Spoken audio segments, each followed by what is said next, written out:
Hello, welcome to the dev method.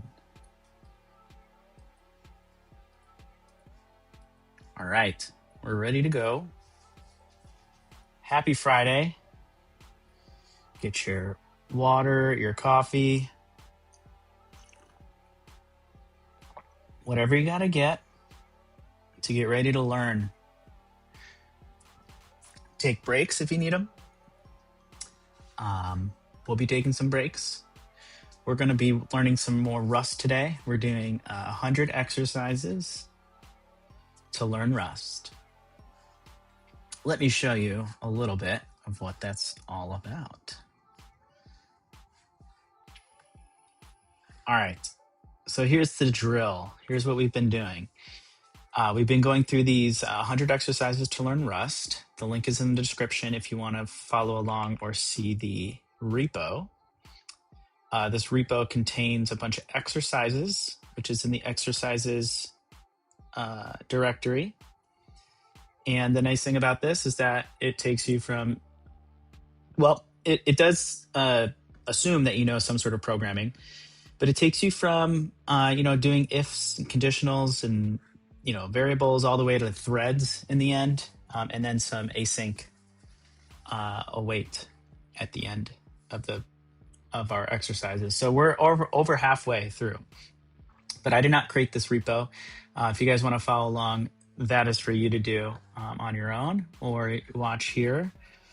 There's also this rust-exercises.com/100 exercises, and they have little notes to learn about each of the exercises. So, like for example, we did tickets V1 and 2, but let's just look at V1 for a moment. So you see I have all of these struct, validation, modules, visibility, encapsulation. If you go to the rust-exercises.com site, you actually have this really nice outline that's meant to be followed along as well. So like structs, for example, you click here, you learn a little bit more about what's in the project that you have to correct, or just something about structs in this case. Sometimes they're really easy and it takes only a couple of minutes to get through. Other times it takes a little bit longer. Really just depends, but there's no time limit on learning. We want to take our time. It's a marathon, not a sprint. So that's the idea. So let's get into one of them so you can see where we left off from yesterday.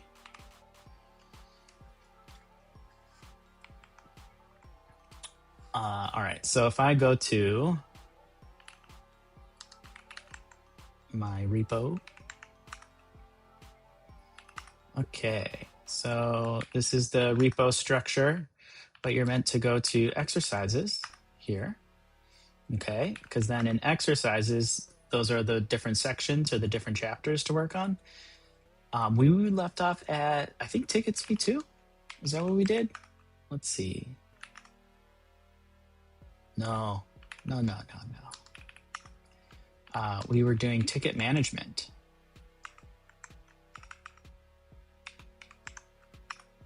Okay. Yes, we were doing ticket management. We actually got through quite a few yesterday. So let's see. I think we got through to 2 states, which is 12. So let's check it out. All right. Yes, we did. I can see some of my changes here. Line 14. So what you do is you open up these exercises and you read the to-do at the top. Sometimes there's more than one, and sometimes there's more files than the one. Right now, it's mostly the lib.rs files that we've been working in, but some of the previous chapters you're going to be looking at like the main.rs, but we don't do that too often, at least from what I could tell in these exercises. But yeah, there's been a couple where it's like split amongst 4 different files and you go into each one, read the code, correct it, learn from it. So yeah, we have the to-do. We only have one in this case. So I make the changes, and then what we do for each one is we go ahead and do a run cargo test, right? And then it tells us if we pass all the tests that are below. So most of the tests are written in just the one file. Sometimes they're integration tests, and they're outside the source directory. But here it's just the one test. Yeah, so you'll open up these files and there'll be compiler issues. So you'll have to fix that and then also make it the correct, passing the test, a valid, whatever you need to do to pass the test, you write in here. So we've done, let's get out of here. We've done 2 states. So what do we need to do now? We did index, I think. Let's just double check.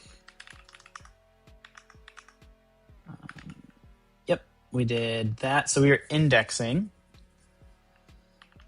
And we were learning about traits in the last couple of parts here. And we implemented the index trait from ops on our ticket store. Okay, so let's go back. Now, I believe we're at index mute. So I know from here, as soon as we get to the next chapter where we do threads, or the next section, I know it's going to get harder because that's always a tough concept to talk about and to understand, because it could be very different from other languages you're used to. All right, so implement index mute for a borrowed ticket ID and a ticket ID. Okay, it's typically what I've been doing. Oh, for ticket store. All right, so there's ticket store. There's some of its implementation. Oh, okay, it has the index here. So we're gonna do, oh wait, where does index come from? Okay, so we'll do index mute. Okay, we'll go down toward the bottom.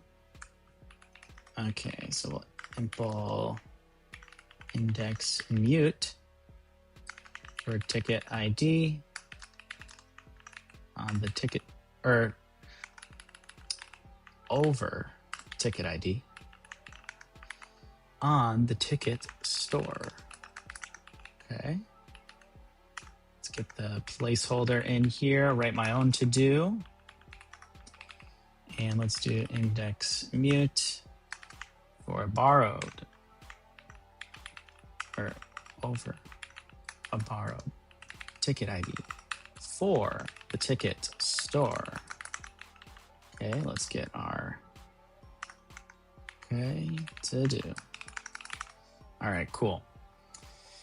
So far, the compiler is okay because we've implemented, but now we have to figure out how to implement this. So what I usually do when it starts getting to these is I will go back to the site.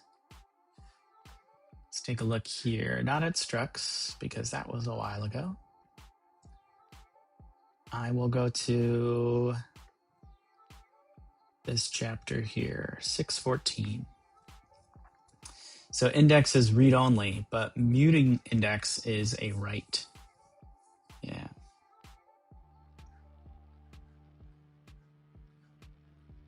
All right. Right? Is it a write? Is that what it does? Well, it's only read access. It doesn't let you mutate the values. This lets you mutate the values, right? Okay. So if you want mutability, you need to implement the index mute. It's not really telling us the whole thing here. So another thing we could do too, if we get stuck, because I think we're going to get stuck, is we can go back to the repo and they actually have a solutions branch. So I'm going to get that ready for us. Ticket management, index mute. Also, partly why we're here is we get to watch me stumble and fumble in relearning Rust. Okay, So we basically want to do the same thing as what we're doing in the index, but now we want to do it here, I think. So given a ID, we want to be able to use the ticket store's tickets and get, I think it's get mute for the index. And then we're gonna have to unwrap. I think that's what we want to do. All right, and let's see what we got here.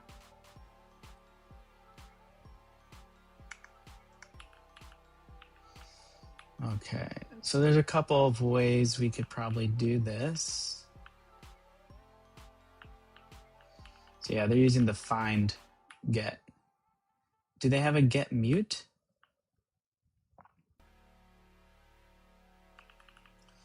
Is that what we're supposed to do? We're supposed to maybe do like a pub fn get mute. Doesn't really give us a good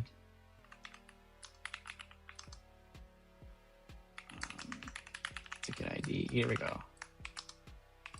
So option. Is this a borrowed mute ticket?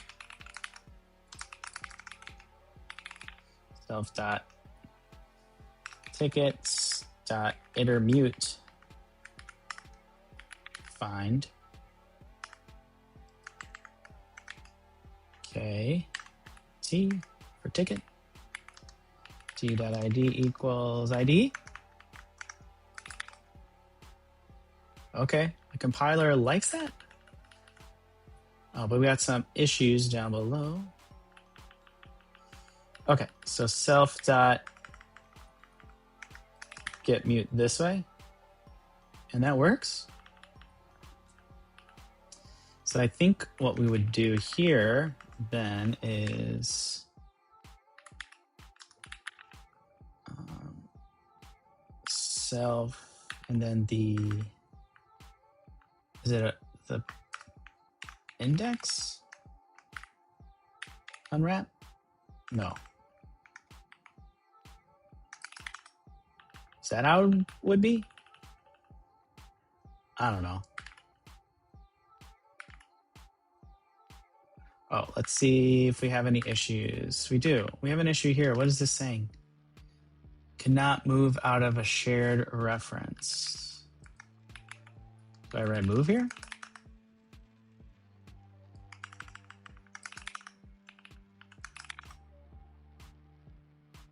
Or is it, yeah?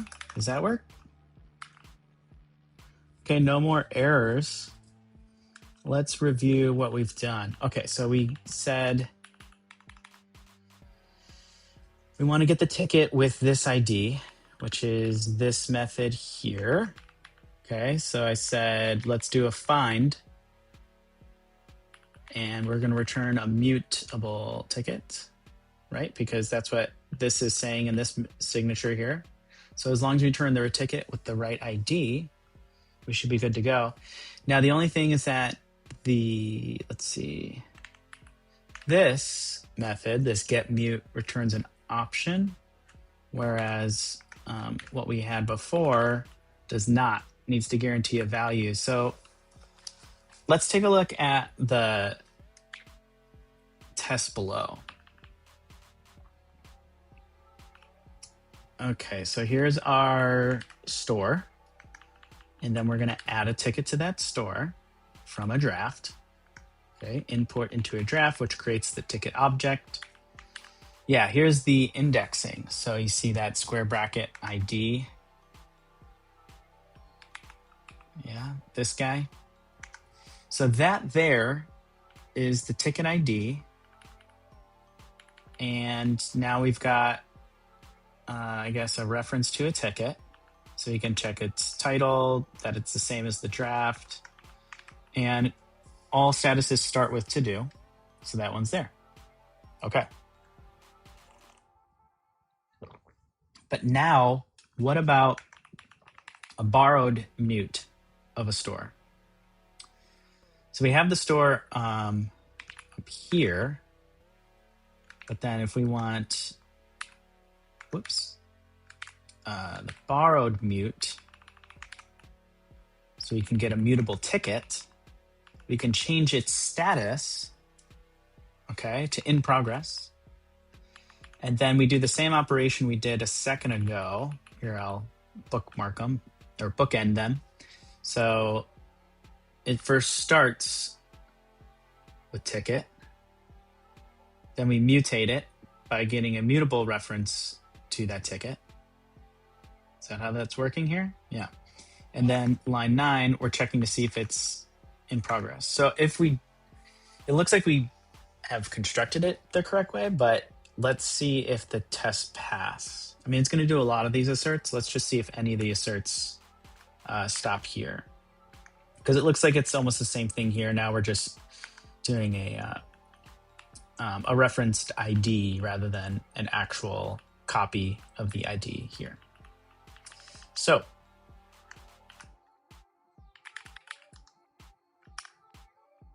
I did it. Nice. All right. Okay. Done. Then we move on. So that was index mute. All right, hash map is next. We have B tree after that. Okay, sounds good. So let's do 15. Cool. All right, replace the to-dos with the correct implementation. Implement additional traits on the ticket ID if needed, which we probably will. I'm already looking here. 9 or line 10. We have tickets and we're using the hash map. It's like a dictionary. So the key is the ID, which makes sense. The IDs should be unique. That's something we established in the previous chapters or sections. And for each of those, you should be able to get at least one ticket. And if you ask it by this ticket ID, what ticket do you have for me? It might return anything. So that's our hash map. Okay, so we got to replace the to-dos. Let's look up where to-do is. We got a couple of places. Whoa, okay. Oh, we have a get mute. I think we just implemented that though. Okay, so we need to create a new hash map here. Hash map new. Would that be good enough? I think so. Because it knows from type inference that it's a ticket ID and a ticket. That's the idea. That's what that hash map is doing for us. Oh, there's a third, which is random state. Okay. I don't know about that one, but I don't think that's part of the lesson. Let's double check on the site. Okay. Oh, it's not ideal. We need to iterate over the entire vector. Yeah, that makes sense. In the worst case, it's the last thing in the vector, which makes it n. So if there are n number of tickets in the store, if it ends up being the first thing, great. But if it ends up being the last thing, we got to iterate through the whole thing. That's why the find didn't work so well. So what we're doing instead,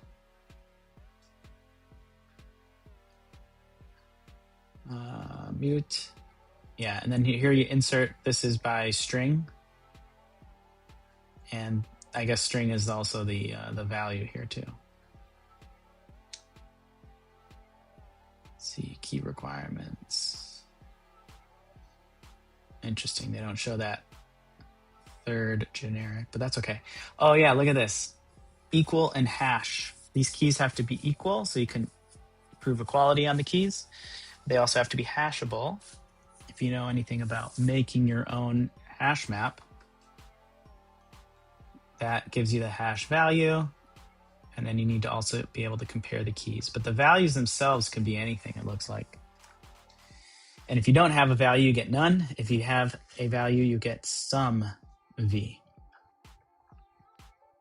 Okay. So let's double check that our ticket's ID. Yeah, see, it's not EQ and hash. Now it is. Okay. That we needed to do. Hashing function. Talking about the hashing function. However, when you derive, you won't need to do that. Yeah. So it synthesizes that part for you. So thank you, compiler. Love that. Swift does that too. So as long as all of the fields or all of the properties here are also conforming to hash, it'll be able to fix that right up for you. All right, so EQ, compare keys equality. Isn't this partial equality? It's almost, but not for a hash map because it doesn't guarantee reflexivity. A and A is always true.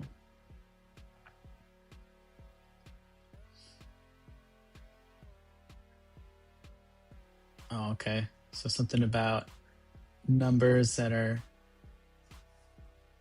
not a number and not a number are false.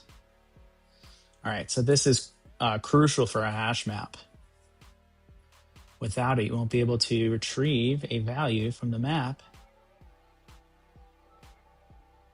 Oh, and the EQ extends partial equal. Cool. Cool. It's a marker trait. It doesn't add any new methods. It's just a way for you to say the compiler that the equality logic implements EQ is reflexive. Okay. That's interesting. I don't know if I've remember this fact. But then, yeah, okay. So there's not much more we have to help us here. All right. Let us go down further. So that was the first one. Let's see. Could we do the second one? Well, actually, let's do the get. So it would be self tickets and then just a get for the ticket ID, right? What do we got wrong here?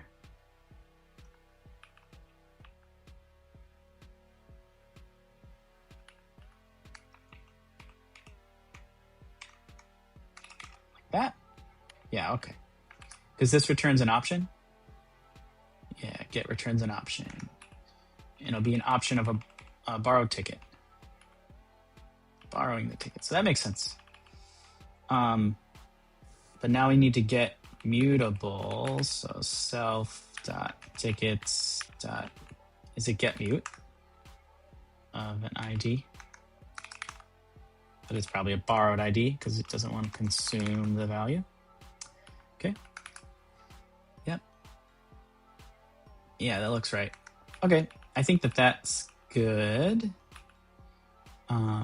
So ticket, we need to insert, I think is the method. So would it be self.tickets.insert? Yeah, insert key value. The key would be the ID. And the value is the ticket. Yeah? Okay. And I don't see any other errors, but let's keep looking below. All right, so they're still doing the index. They're using get. But what about for mutable index? So it's using the get mute. Okay. So it's a little bit of indirection, but okay. I see. So we've done a ticket and a borrowed ticket here. Go down to the tests. Let's see. Got a store. We create the draft, very similar to what we just did. Put that draft in as a ticket. So then it says, okay, from the draft, I have a ticket, and it should have the same title and description. And its starting status should be to do. Oh, we got a question in the chat. I'm not sure when this came through, but let me double check here. Hello to you too. Can we build a marketplace web with Rust? A marketplace web with Rust. Well, I think what you're saying is, can we build some sort of like application with maybe a front end and a back end? I would suggest, I think this would be a good one, Dioxys.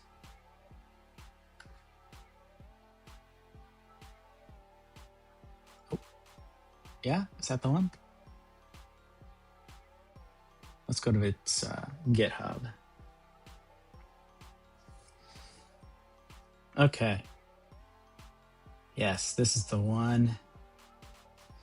I think it's for full stack, yeah? So we can do both. It's also a great way to start learning more about Rust and working with other people's abstractions. Yeah. So yeah, I would start there.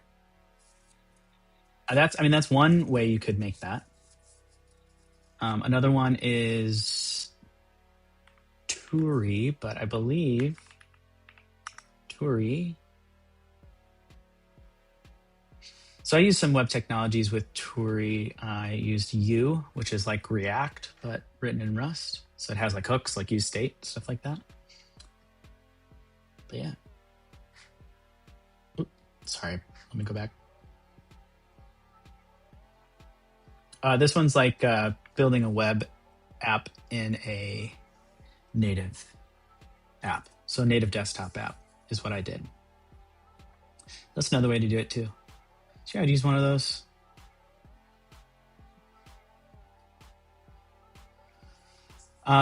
Let's see. One thing to keep in mind, because it's not always relevant for what we're doing here in our exercises, but if you're going to do something on the web, like front-end web, it's going to be WASM, so that's WebAssembly.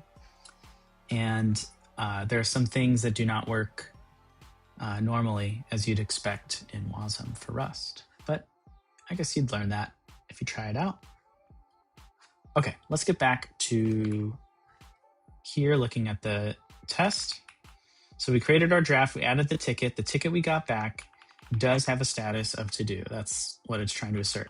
Then we're going to index into the store to get our ticket.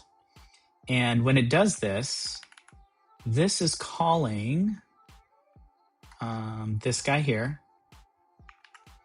which is effectively also calling this, which then is going to our store and calling this. So we're going to tickets. And then this get mute is actually implemented by the hash map. And we're saying like with this ticket ID that's been passed down, can you get me the ticket ID that is associated with this? And when we added the ticket, we inserted it right here. So we said with that ID, give this ticket. And so, yeah, that's what this test is testing. Sorry for all that really quick scrolling there, but that's what this is testing.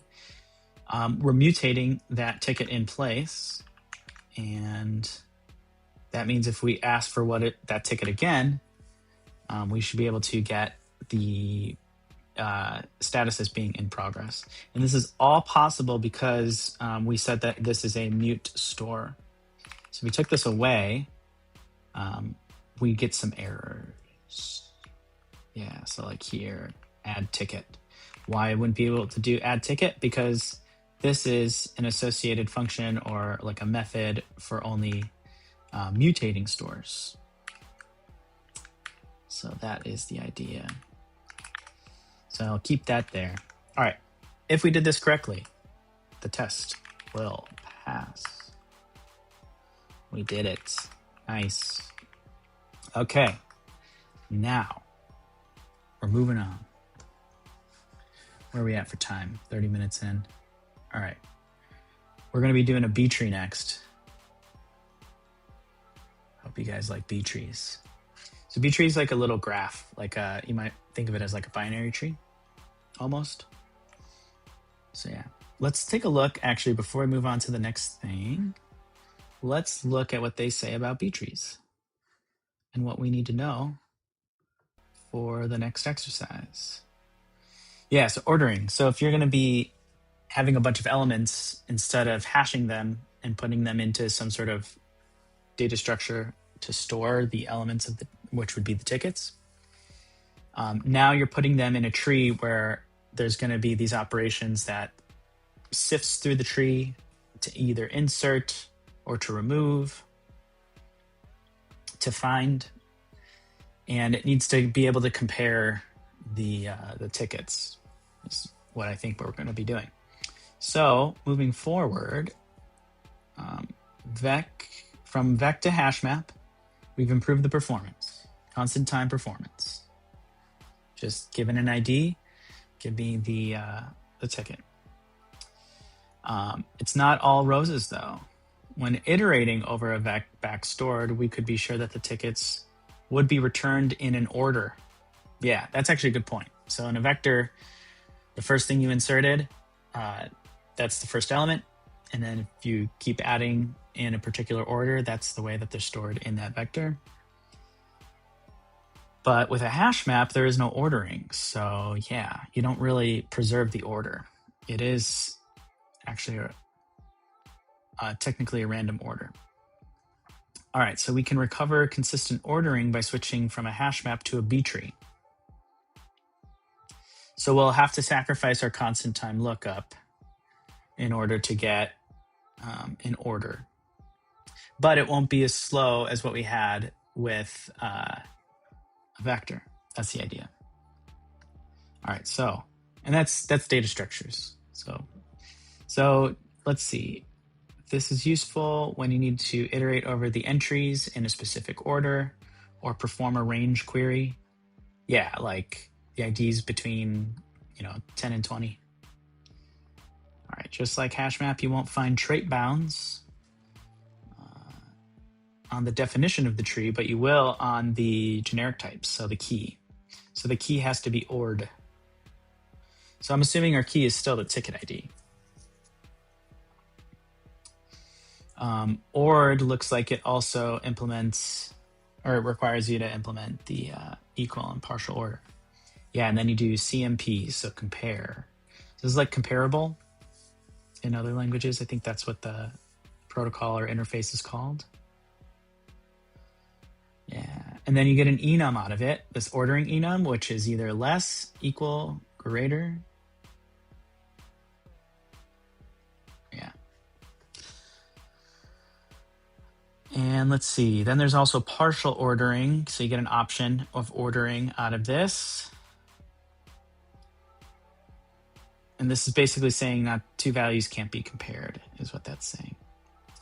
So the example here is a float, 32 floating point integer. Because of NaN, not a number, they're not comparable. Same reason why it doesn't implement EQ. So sure, yeah, okay. So implementing order and partial order. Yeah, so here's our ticket ID. So we do EQ, we do partial order, and then we do ORD, and then we can do partial order as well.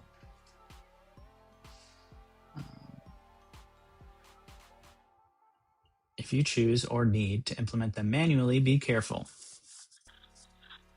Yeah, so we're going to derive it so that we don't have to write it. It's typically what you would do. All right, and then move on to the exercise. So let's do it. Okay, so where are we at? B tree 16. Let's get in.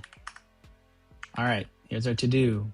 Replace the to-dos with the correct implementation. Okay, implement into iter for borrowed ticket store. The iterator should yield immutable reference to tickets ordered by their ticket ID.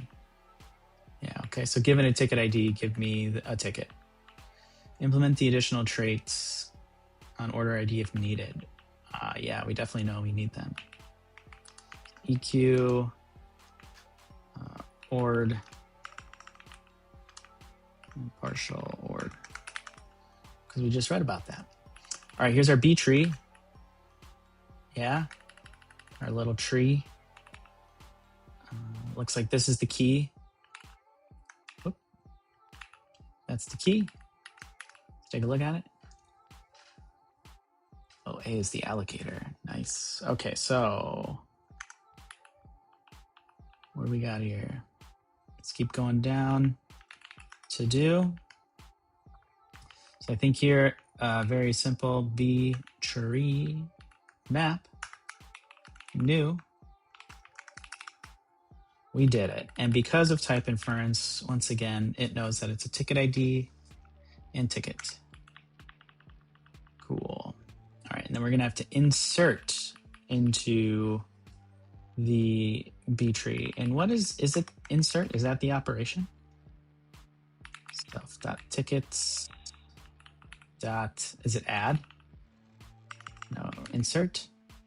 Yeah, insert. So we're gonna insert our key, which is the ID. And then this is the ticket we just created. Yeah, all right, we get that. But now in order to get that ID, what's the operations we can use on a B tree? So we do tickets, and it is a get. Yeah, so we do ID. And this is an option, right? Oh, and we don't want to consume the value, so we're gonna borrow it. Is that what we're doing? Yeah, okay. So this returns an optional, or an option. So we're doing that. Oh, and then here we go, self.tickets. And then it's get mute, because we want, in the return type, I can see it's a mutable ticket. And we're probably borrowing ID again here too. Okay, so far so good. I know we have this, but I bet this is just a helper.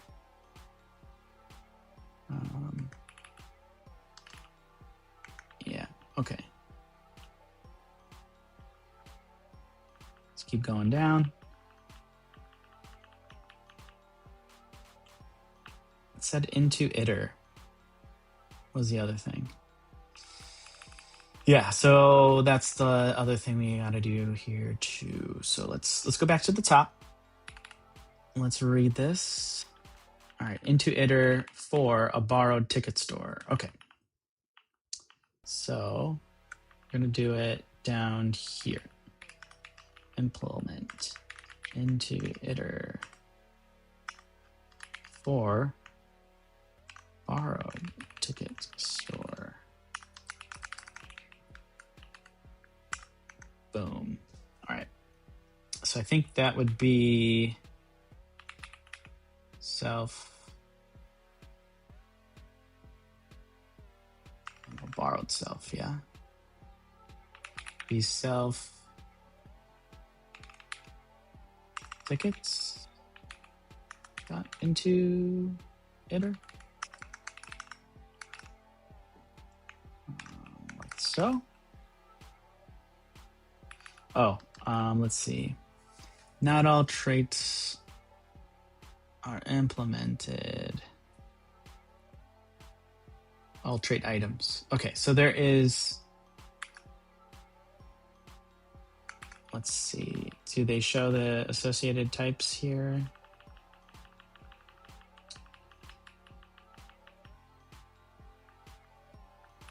Yeah, here's an example. Okay, so we have the item, and then what we're iterating it, or I guess what we're converting it to.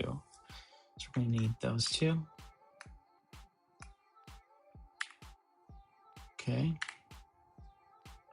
So the item would be a ticket. Yeah.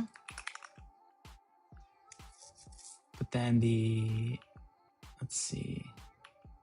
So now this is wrong. Okay. Let's start back where we had here.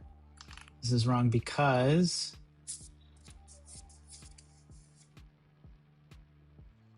Oh, because it's a B tree.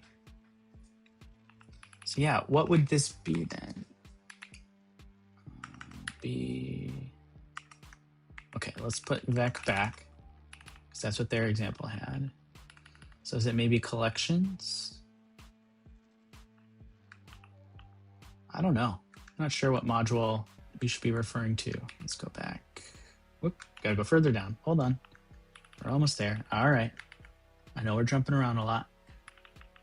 Just showing you we're back here at the into iter. Okay, but we gotta figure out this part. Collections. Cannot find into iter on collections. Yeah, I'm not sure. We might have to look up the solution to get us past this part. Yeah, let's do that. Let's move on and learn something. All right, so when we look up a solution, we go to the solutions branch and we're gonna look up ticket management. We are on the very last one, which is B tree. And we're gonna look here, and where's the into iter part? Let's get rid of this.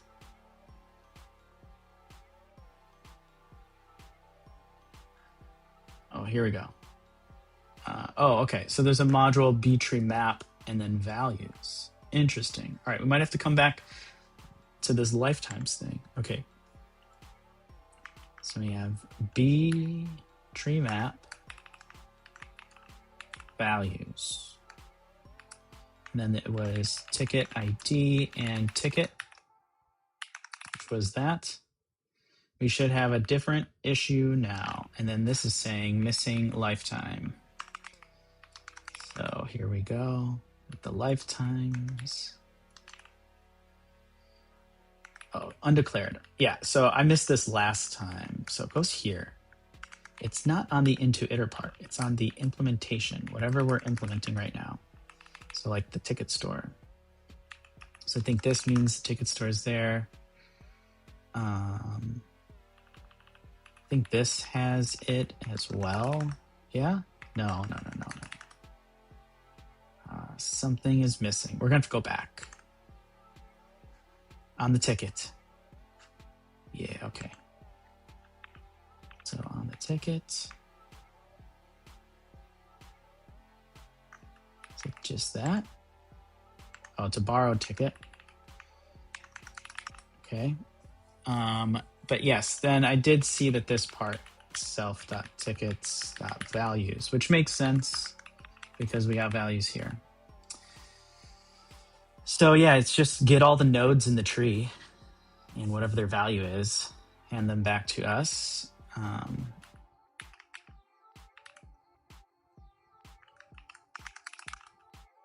Did that work? Is that what they have? No, they just have values. So why can't I do that? Collections, into iter, values. Was there something else I'm missing? Let's go here. All right. I do have two other issues. Let's see what they are. All right, it says in the test, unused I. Okay. Oh, but that's not an issue. That's just a hint.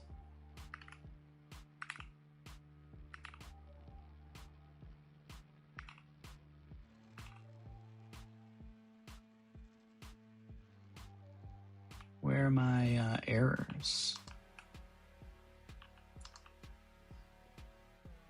Oh, missing semicolon. Yeah, I missed that part. That makes sense now. Okay. That's what was the issue. That's a lesson for you all. Don't forget your semicolons. Cool. All right, but did we pass the test? Let's see. Oh, cargo T. We did it. Nice. All right, so that was it for the B tree one, right? All right, so that is it for ticket management. Let's go back up one. So now we have 2 left. We have the threads and the futures. Nice. All right, let's just take a quick break. Quick break.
All right, guys, we're back. Just a short, quick break. So hopefully you're able to fast forward if you needed to. And we got only 2 sections left. We have threads and futures. Threads, it's going to be difficult because it's very different. Because of the borrow checker and some stuff that we haven't even talked about yet with closures. It's going to be difficult to learn if you haven't learned it already. So I would definitely suggest check out some of my videos to supplement right here on the channel. But also, there's a lot of resources out there. So don't be afraid if you can't get this part or if it doesn't make any sense. I think I'm going to struggle through it too. So we'll do it together. There's no superheroes here. Nobody's invincible. So we'll just fail together. And we'll walk through hand in hand. So if you're ready, I'm ready. Let's do it. Okay. Starting with threads. Intro, threads, static leak. Let's talk about memory leaking, maybe? I don't know, guys. Channels, that's a good one. Scoped threads, I actually don't know if I've ever used those. ACK. I don't know what that's going to be. Client bound patch locks. That makes sense for thread safety, I suppose. And then without channels, okay? And sync, send sync. Yeah. All right. Let's see how far we can get. Let's go and do the intro. The intro, I hope, is super easy. We could use a break before the difficulty begins. Yes, this is usually the intro. I'm ready to build a concurrent ticket management system. Because we are diligent engineers, we're going to go and run that test, and it's going to pass. Doesn't matter if it doesn't pass the first time, just has to pass before we check in the code. So, all right, let's get out of here. Next one. Now we do threads. All right, introduction to threads. Probably going to jump back and forth to the learning material a lot. Yeah, all right, cool. So implement multi-threaded version of the sum function using spawn and join. Yeah. So given a vector of integers, split the vector into 2 halves. Okay, sum each of the halves in separate threads. Caveat, we can't test how the function is implemented. We can only verify that it produces the correct results. Okay. You could pass this test to just returning an iteration of sum, but that would defeat the purpose of the exercise. Yeah, okay. Yeah, so they're saying this would pass the test if you did this, but you're not learning anything new if you do it that way. So we got to use threads. Okay, hint, you won't be able to get the spawn thread to borrow slices of the vector directly. You need to allocate new vectors for each half of the original vector. Okay. Yep, that sounds about right. Hold on, I'm fixing my chords down here. There we go. All right, let's look at the learning material along with this. So we go here, we're on to threads. What's it telling us about threads? Threads module, yes. Arc, mutex, read, write, lock, send, sync. Okay, threads. Let's see what it has to say. All right, so what is a thread? Execution context managed by the underlying operating system. Yes. They can share memory. They don't have to, but they could. So then let's see. Process can manage multiple threads. Okay, share the same memory space. Oh, I just said that. They can access the same data. Threads are a logical construct. So in the end, you can only run one of the instructions at a time on a CPU core. The physical execution unit. Okay. Yes. All right. So operating systems have schedulers that are in charge of deciding which thread to run at a given time. And the CPU delegates which thread is running and tries to maximize the throughput. Totally. All right, here's a main function. So this is all in the main thread. So if we ran this, it would pause for 2 seconds and then print out. Pause for 2 seconds and then print out because we got a loop. So that's what that's doing. And it's just the main thread. That's what you're entered in on main. But when you have an STD thread, then you get to manage when it runs. So here it is. We have a thread from the threads here. Yeah. So we spawn that thread and we give it a closure. Okay. Or a block of code to run.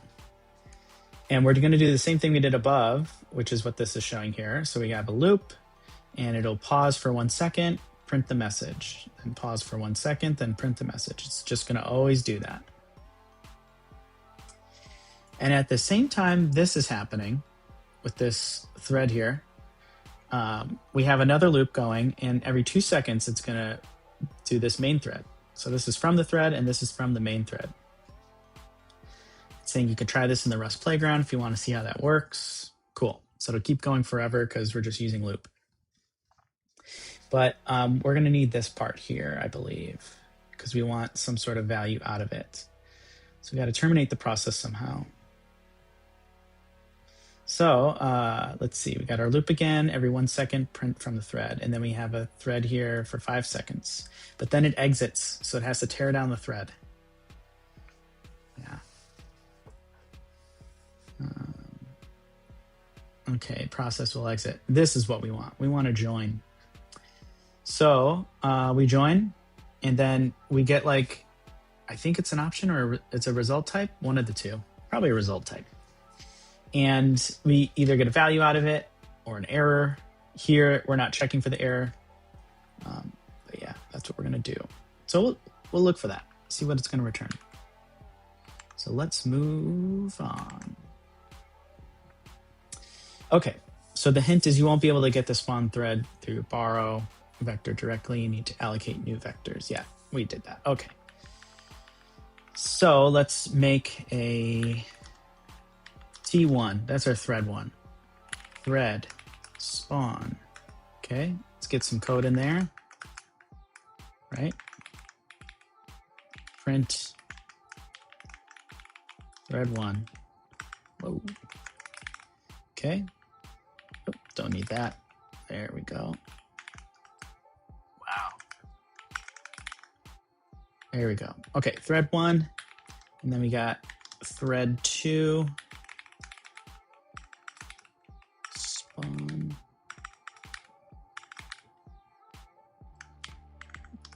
Boom. Print. Thread 2. But we got to return the sum, yeah? Okay, hold on. We're going to do a to-do here for now. Okay. So we need to do something here, and we need to do something here and return the value. That's what we got to do. All right, so let's pretend that the sum was like 3, okay? And the sum here was 4. So it should be 7. So what we do, I believe, we would return t1.join. Okay, what does join return? A result. I was right. All right. We have to unwrap it, though, if we want to get the successful result.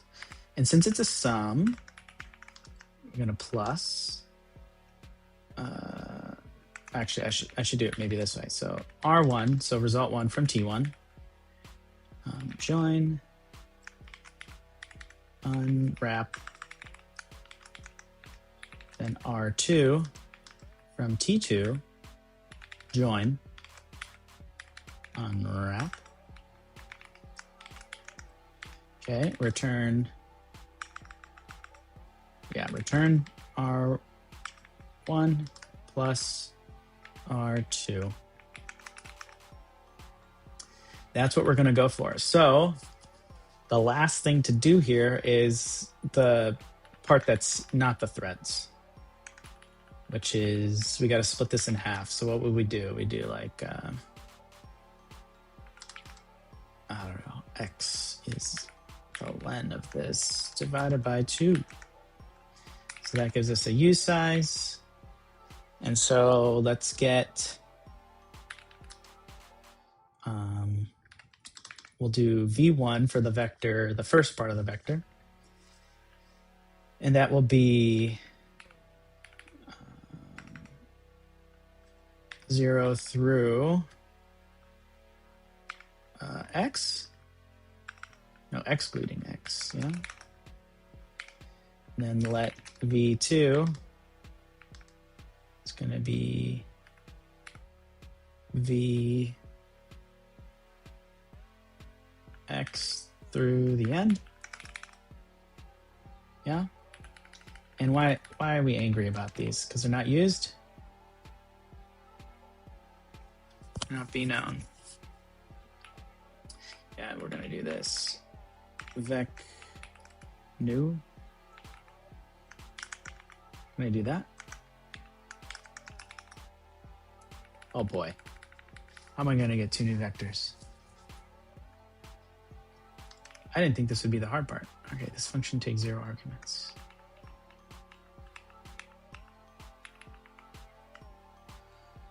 Anyone remember how to do that?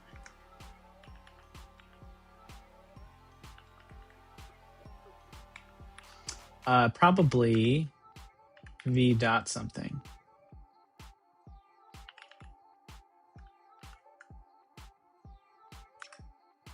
Uh, 0 through x.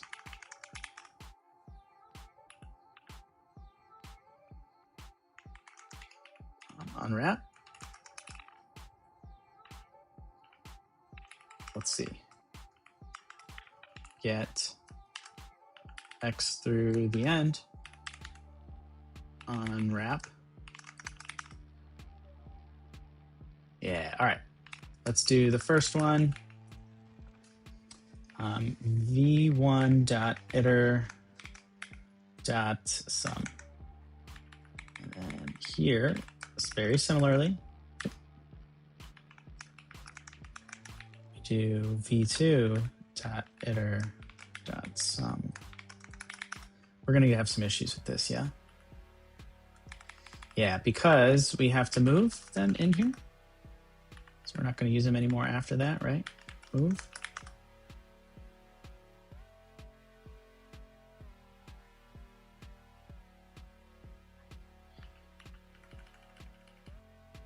Let's see. Type annotation needed. So this would be I32. This would be I32.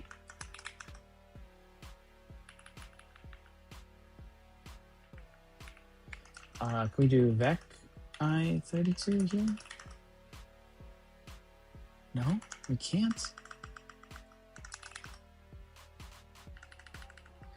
All right, I don't remember how to do that.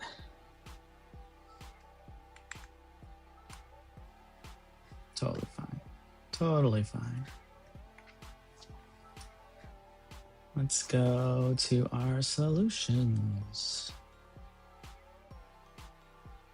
Threads.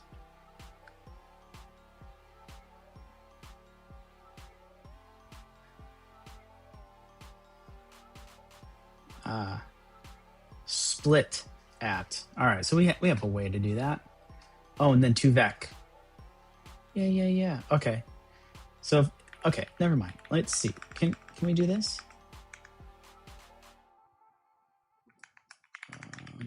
Unwrap. But it's saying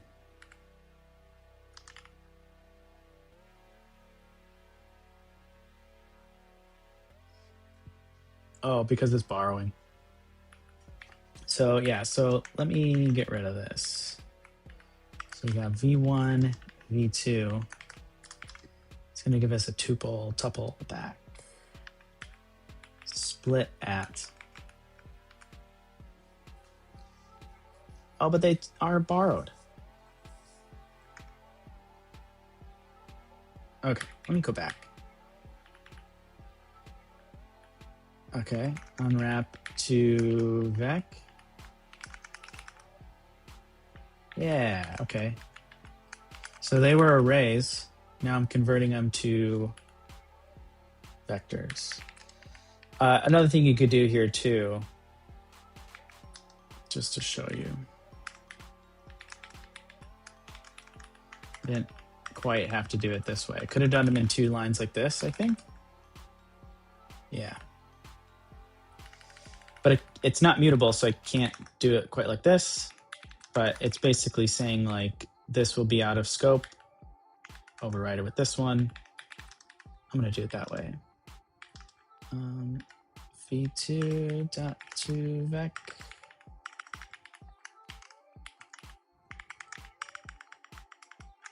I think we could do this. I think this will work. A lot of unwraps, man. Okay, well. Should probably do some checks over this, but it's not a leak code exercise. So let's just look here. Yeah, just given. Oh, if it's empty. What if it's empty? Does this work if it's empty? I don't know. Maybe it is kind of like leak code. All right. Cargo test. Nah, it works. Cool. All right, so the biggest thing here, I'm gonna separate this out. Threads. Whoop. Threads part. Point. Down. All right, so this is the threads part. Spawn the thread, run some code. Okay. And we had to move them. Did we have to move them? Yep. Move. Basically saying this closure is going to take ownership of v1. So we're not going to use v1 anymore. v1 dot, I don't know. That's not going to work. Oh. Yeah. See? You borrowed of a moved value. So we moved v1. It's basically like a capture list, yeah? Okay. There we go. Let's keep going. Where are we now?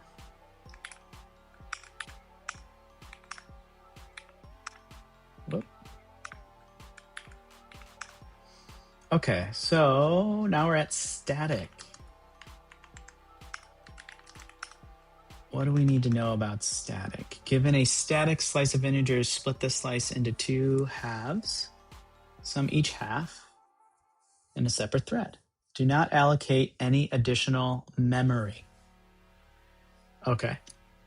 So this is an interesting one.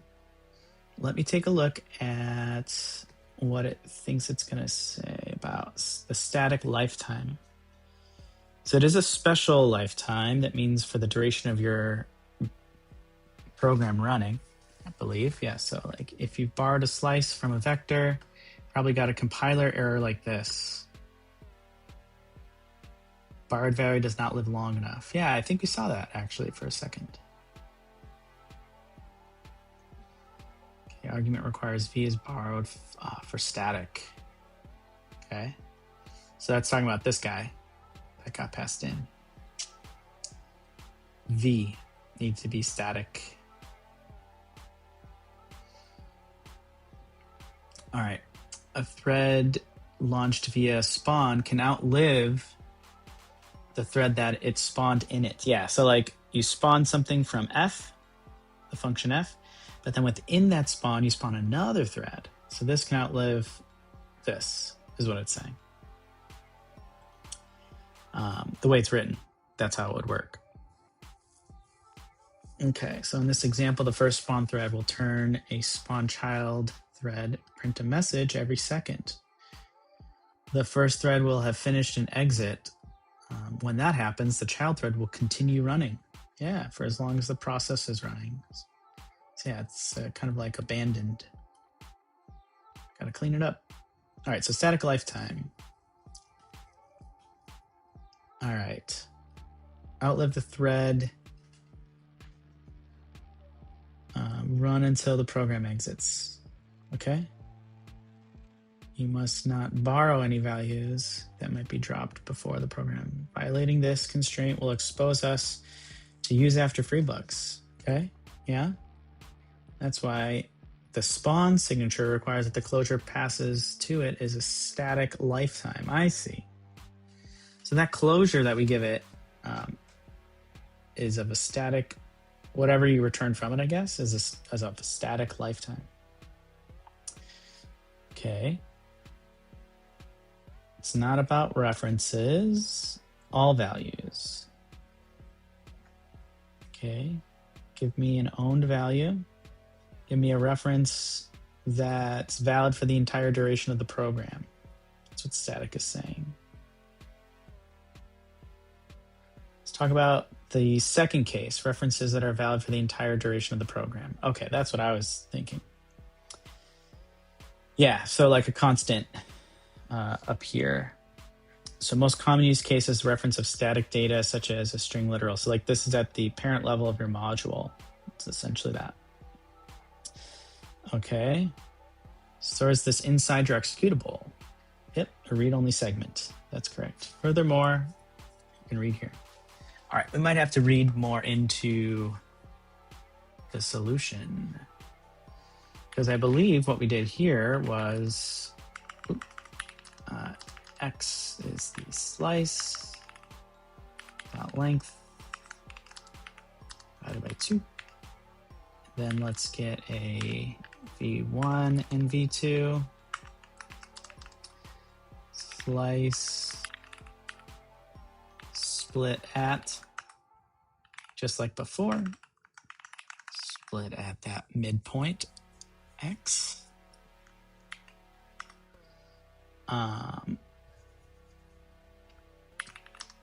So we're going to have a thread 1 and thread 2. So we do thread spawn. And we're going to move. It's going to be v1.iter.sum again. And then t2, basically same thing. But this is a 2. And then this is a 2. Then we'll return a result 1, t1.join. Basically getting what we had before. Unwrap. Oop. k 2 to turn R1 plus R2. Okay. But now we need to do something about this static lifetime. Oh, let v1 dot to vec and v2 for v2. All right. So now what we're saying is, oh yeah, I32.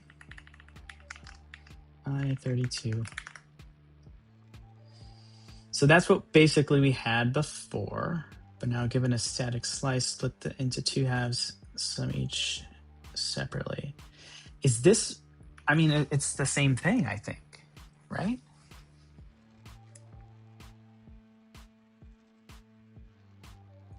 But it's a borrowed?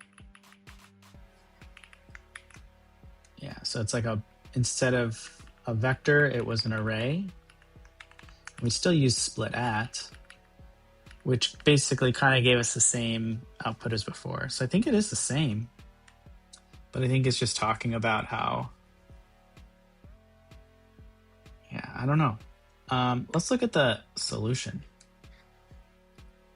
How about we do that?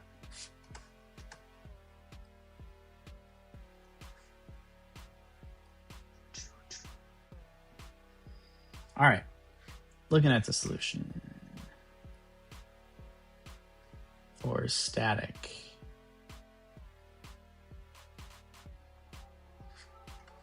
Get rid of this thing on the side. Yep. Well, I guess they did the I32 there and join it. Yeah, it's basically the same thing. Just a different kind of input. That's all that's saying. I guess this is more or less, why does this keep coming up? This is more or less what they are trying to illustrate here. Not just a vector being passed in that's stored on the heap, but something here that's stored on the stack or in a special place in memory because it's static. So, all right, that's that. Let's move on.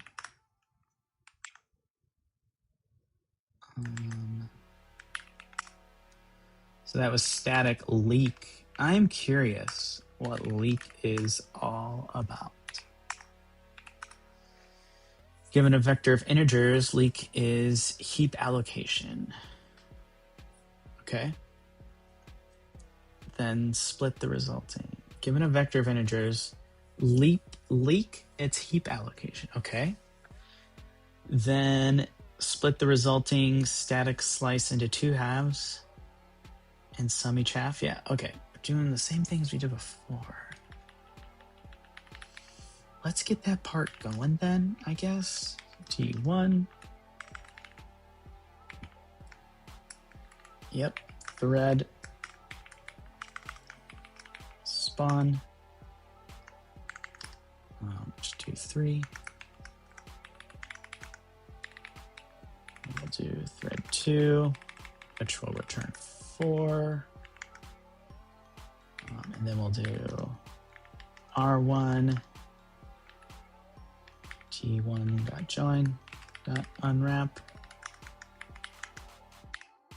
And this will be 2.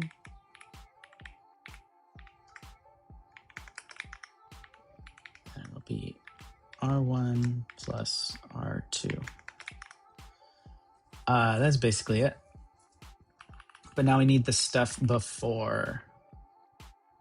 Split into two halves.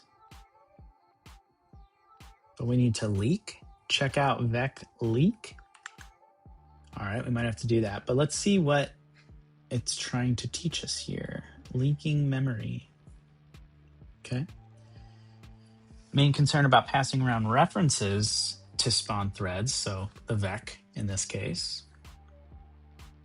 is use after free bugs, accessing data using a pointer to a memory region that's already been freed or deallocated. If you're working with heap allocation data, you can avoid this issue by telling Rust that you'll never reclaim the memory. You choose to leak the memory intentionally. Okay. This can be done, for example, with box.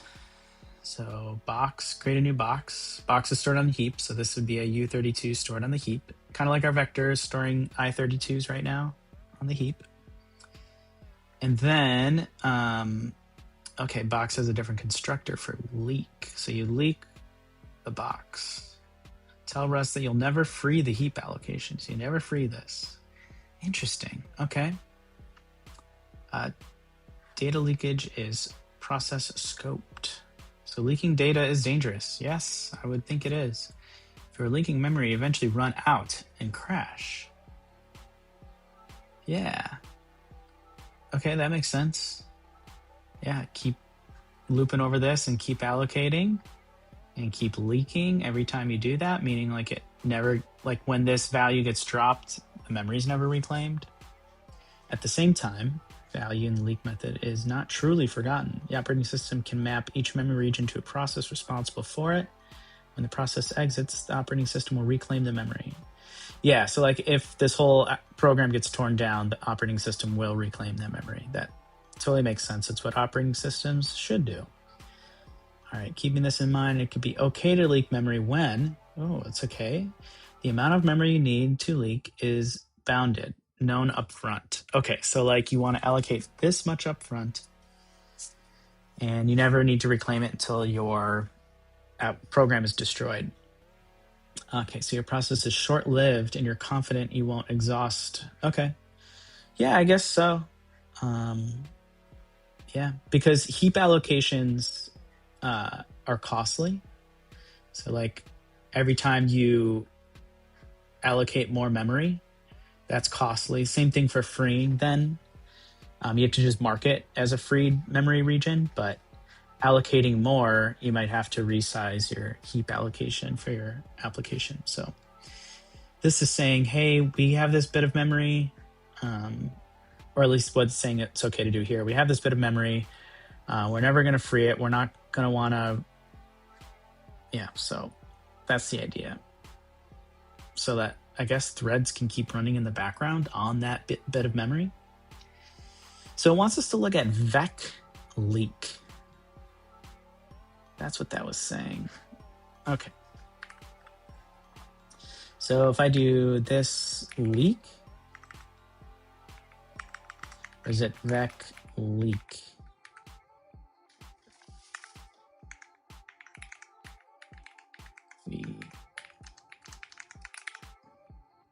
Interesting. Okay. Yeah, let's read it. Consumes and leaks the vector, returning a mutable reference of the contents. Okay. Note that the T must outlive the chosen lifetime A. Okay. And then it says, as of Rust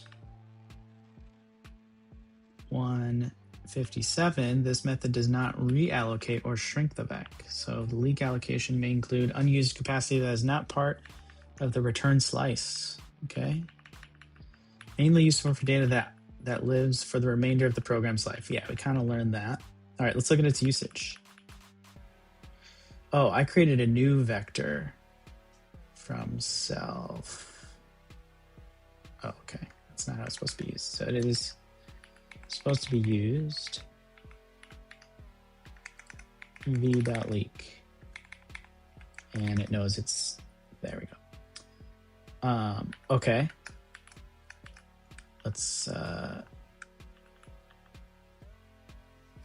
I see. So you mark it as static mute instead of a mutable borrow. You say it's static, then you can mutate the stuff that's inside of it. So I guess, is this trying to say like, all right, so the middle is going to be L the length divided by 2. And then we have our v1 and v2, which is, can we do an L dot split at the middle? Okay.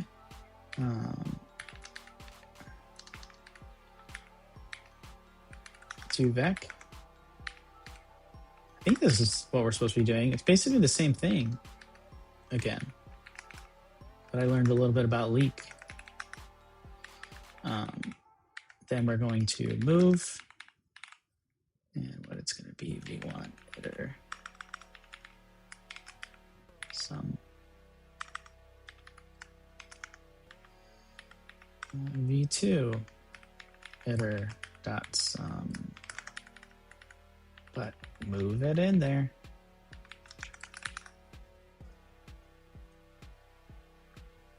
Okay, and this has to be a I32.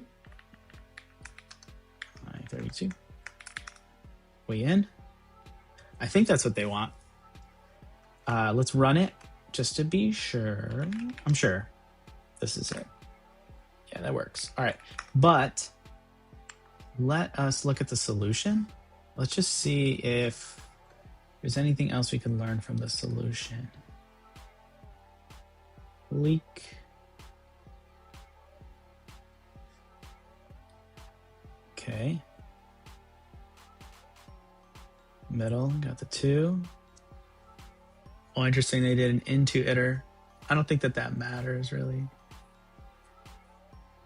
Yeah, okay. So we're just talking about what leak does. Okay. Yeah. All right. Let us move on to the next thing, I guess. Okay.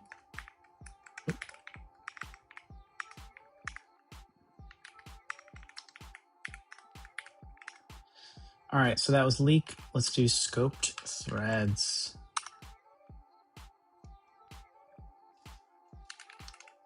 Scoped threads. Interesting. All right, so given a vector of integers split into 2 halves, compute the sum of each half in a separate thread. All right, let's write some of this here.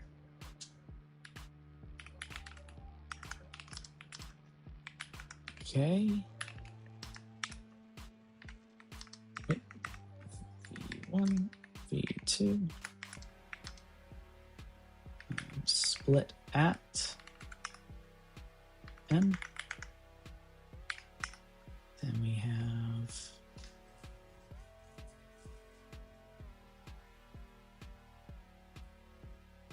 I don't know what, given that separate threads, yeah. Don't perform any heap allocations, don't leak memory. Okay. I think that means don't do a 2vec.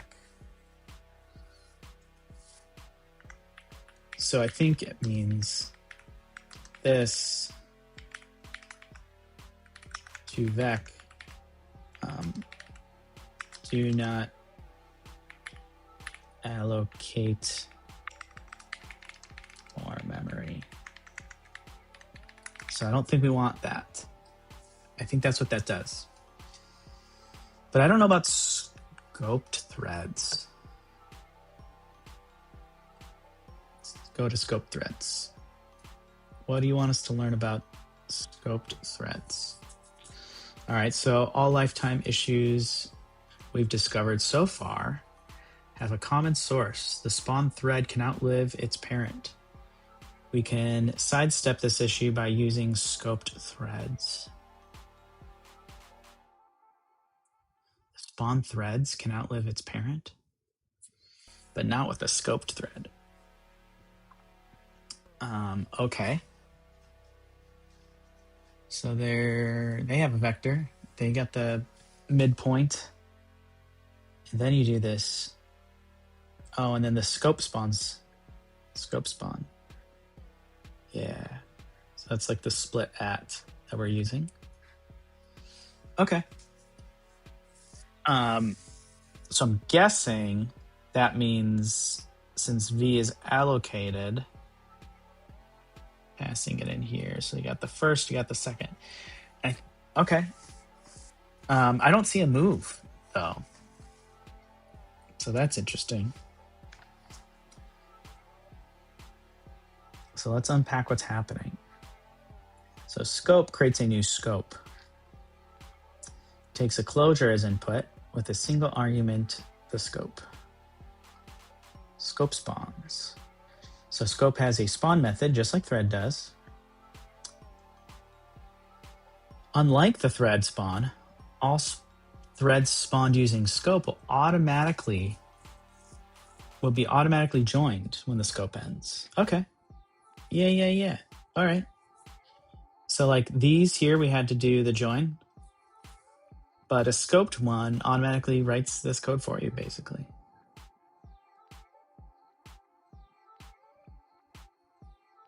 Yeah, so let me go back up. These join. I think that's what that's saying. But then I'm wondering if I return a value from this, do I need to then return it in this scoped and then join on that scope? Is that what that's saying? That part I'm not sure. Okay, borrowing from the environment. The translated example won't compile though.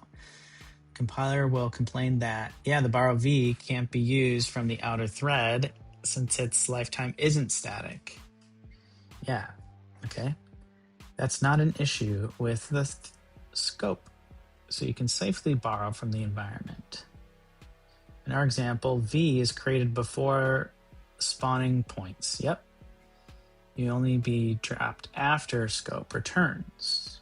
At the same time, all scopes spawned inside the scope are guaranteed to finish before.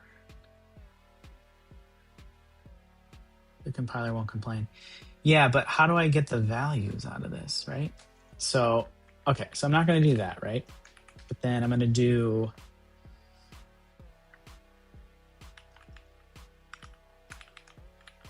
thread scope.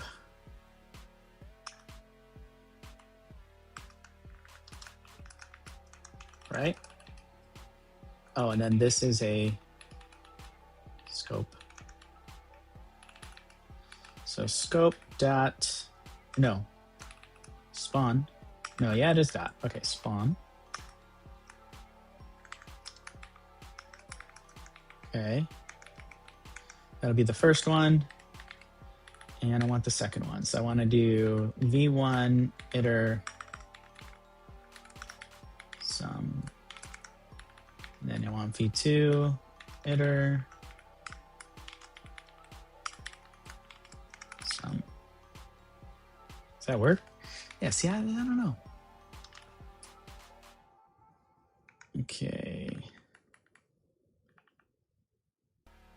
But yeah, this is the part where I'm not, do I get something out of this? It does return a handle. H1, H2. Whoop.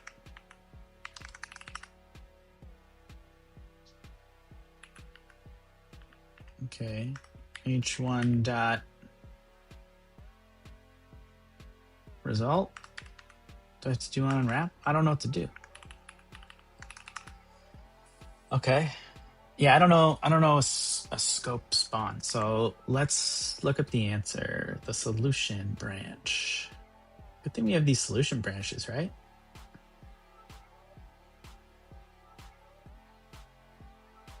Let's see here.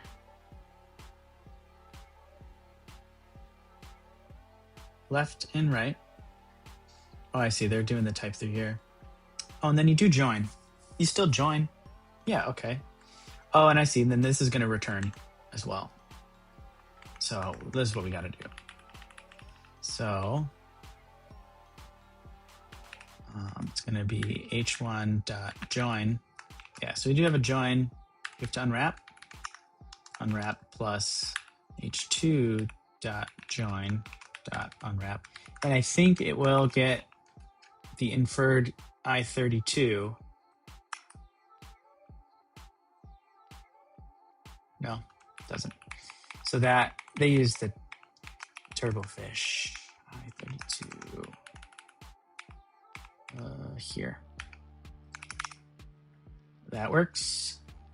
Yeah. All right. So basically, just to show you, this is the result. Okay. And then we return the result. So yeah, this scope, you can have a bunch of threads. Eventually, it still needs to then join to get the values out of those two threads, no matter which one finished first.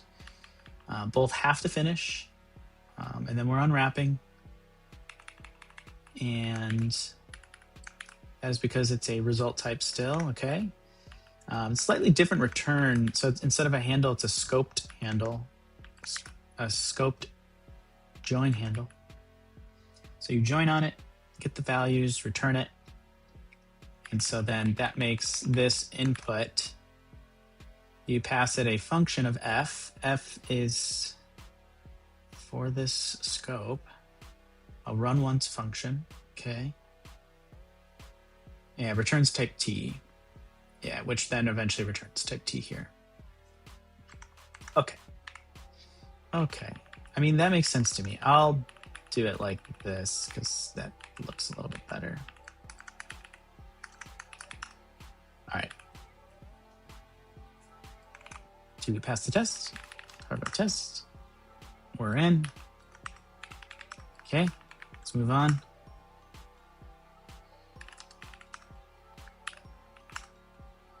Let's take a moment to breathe.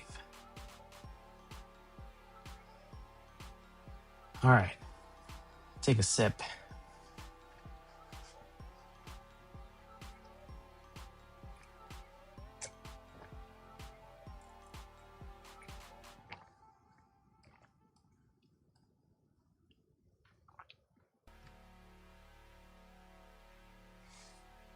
All right.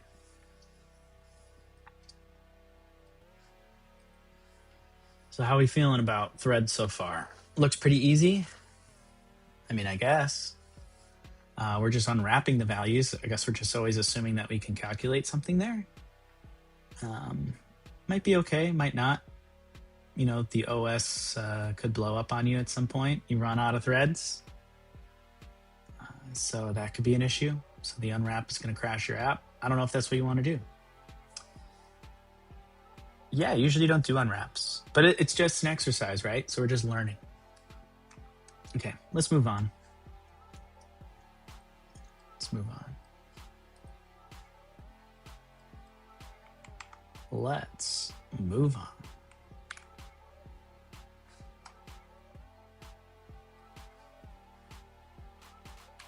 Okay. We're going to go to channels. Yeah, channels are cool. Channels. All right, so we have some integration tests with the channels. We have some helpers we're using. All right, let's look at the tests. All right, to do. Set, move forward. Oh, so we have some stuff to do here. All right, I don't know. Maybe we don't start here. I'm not sure if this is where we should be starting. It's going to call something launch. Oh, yeah, a sender. And it's going to do a command. So it's command line arguments, I suppose, for an insert.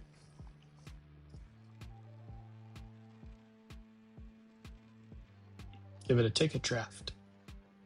Ticket draft. All right. We got some helpers to create us a title and a description.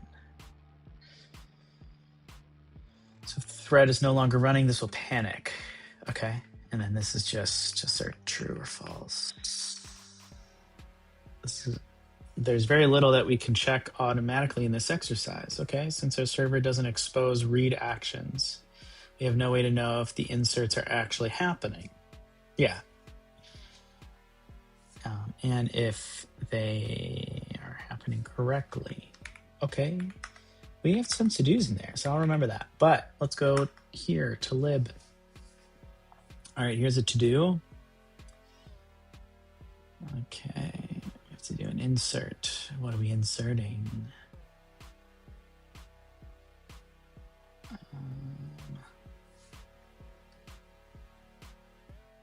Data in a store.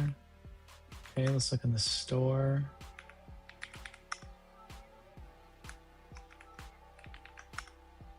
I don't see any to-dos in here.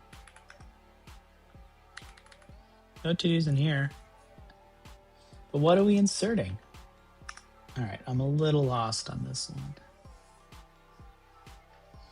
Yeah, so line, let's see, 14, channels. That makes sense to me, sender and receiver. So you're gonna send.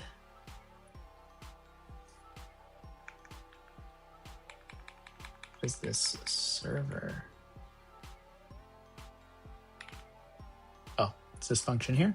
All right, here's our to-do. The server task should never stop, okay? Enter a loop. Okay, I can do that. Done.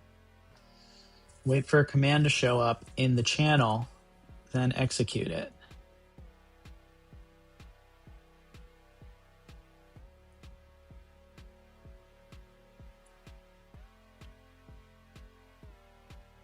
Receiver.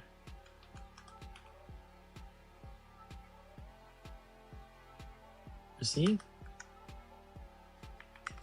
Oh man, I don't remember.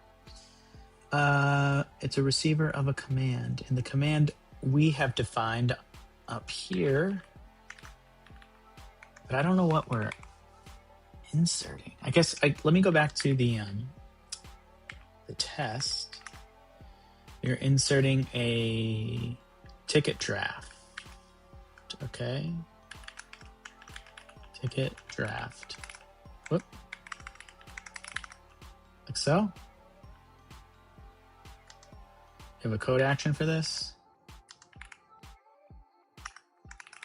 I think that's what we got to do, yeah. Okay. But what do we do down here? All right, let's read the contents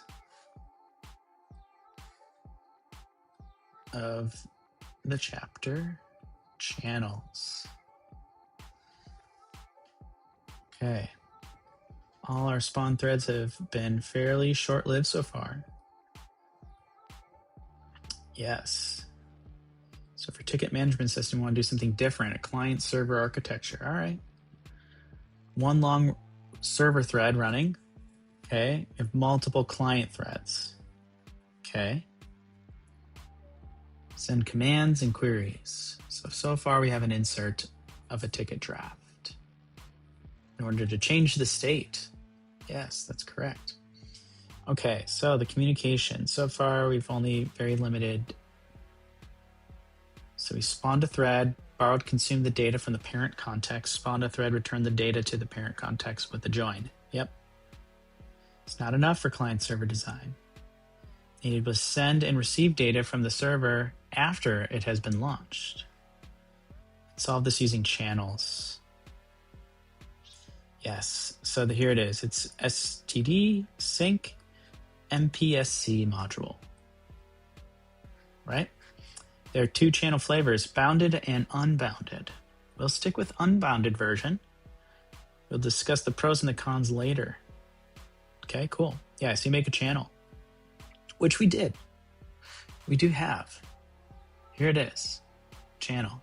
We just have the type hints showing us exactly what this is all doing here. So receiver of commands, sender of commands. Command. Yeah. And it only knows that it's a command because that is a return type, because we're returning the sender of a command. Okay.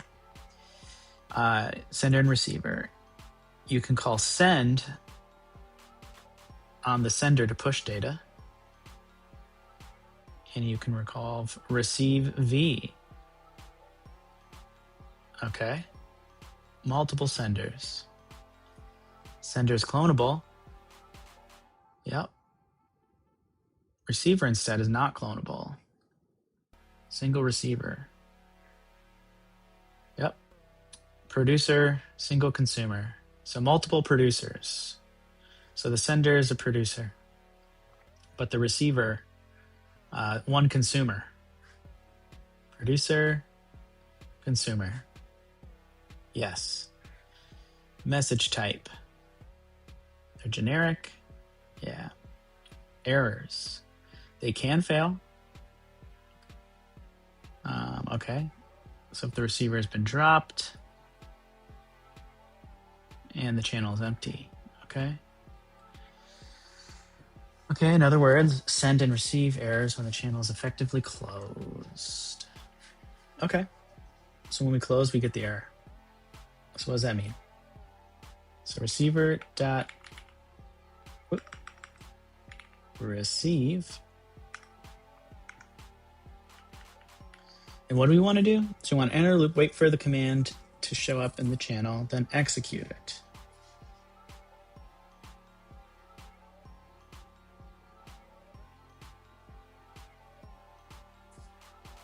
What are we receiving here? Okay. I guess we're just always going to unwrap. Or we do this. Match. Okay. Got our command, but then, okay. We have an error.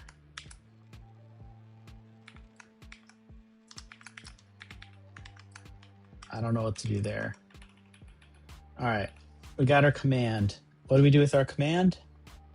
We want to insert data. That means we have a let mutable store, ticket store. Yeah, right? And if we have a command and we match here, command, and it's an insert,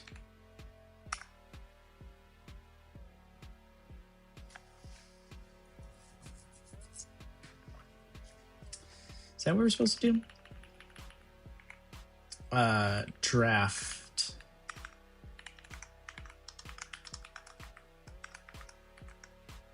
So far, so good. Okay, so then store dot add ticket. Wasn't it add ticket? Draft. All right. Why can't? Oh, we didn't even. No. All right, does this work?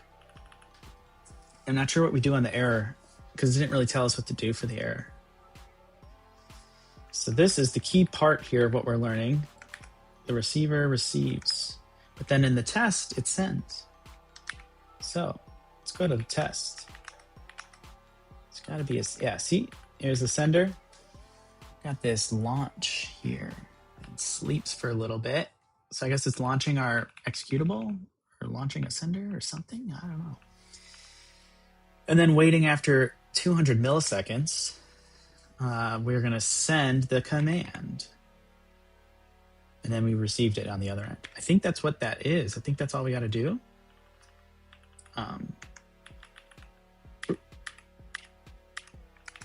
Okay. So if this is correct, can I just cargo test this? Oh yeah, it didn't work. Already didn't work.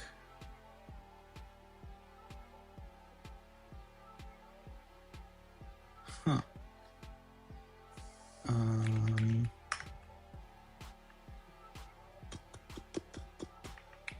Is that because this is what happened? To do, okay, errors not handled yet. Okay, cargo test. To rerun pass test insert. Failures on ready. Not telling us why it failed. So I must be doing something wrong here. Don't know what that is. Might have to look at the solution. Let's take a look here. Okay, channels. We're gonna look at the lib.rs. Okay, we have this draft, we have the store. Okay. Nothing changed here, but something changed here. Yeah, we have the new store. Oh, okay. We want to be able to do multiple things, it looks like. So I guess that's the same thing that we just did, right? Loop and then match on the command.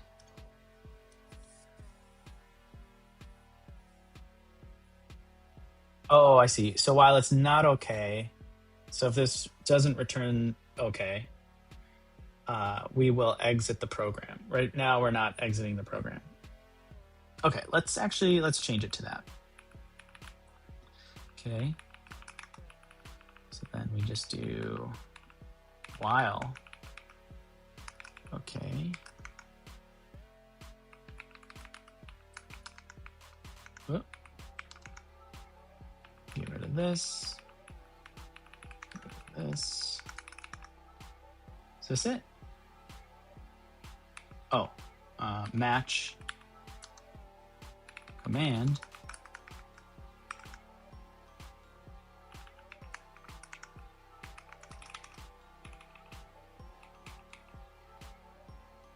Is that not what I did? Command.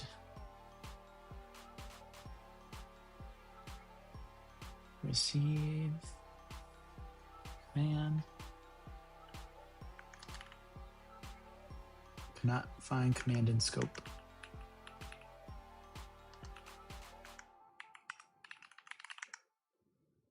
I must have made a syntax error somewhere. Create the new ticket. Oh, let. Yeah. Totally. All right, does that pass the test?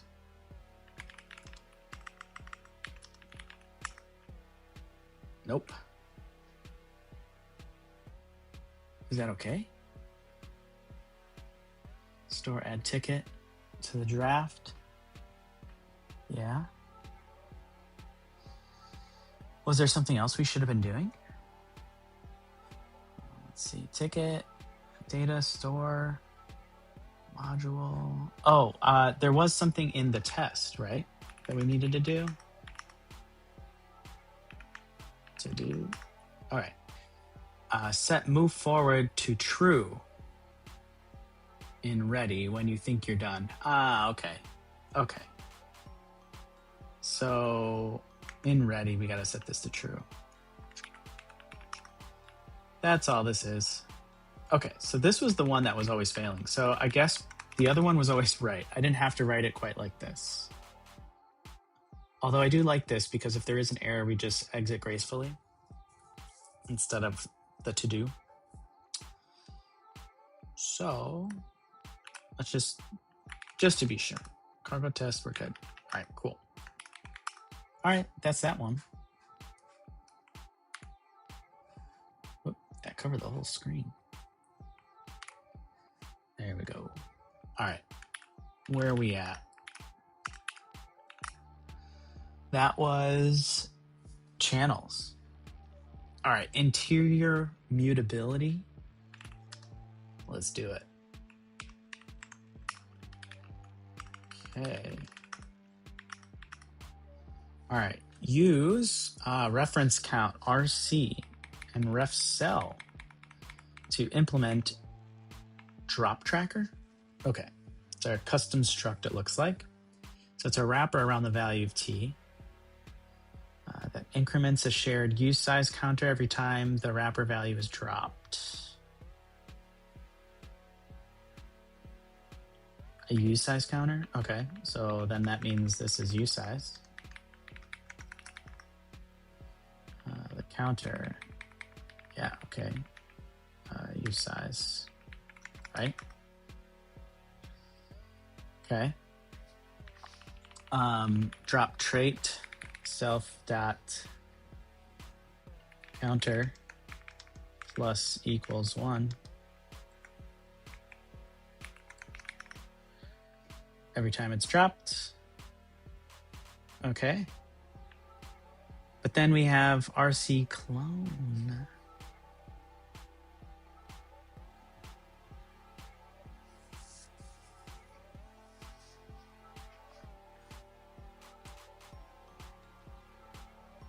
All right, use RC and ref cell to implement drop tracker.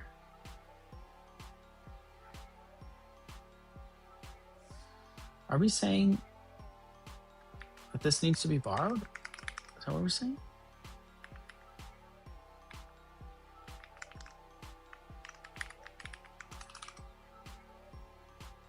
No, I don't think so. I'm a little confused. Oh. Let me get back. Let me go back. All right. This needs to be a ref cell or an RC. I think it's a ref cell. Ref cell of a use size.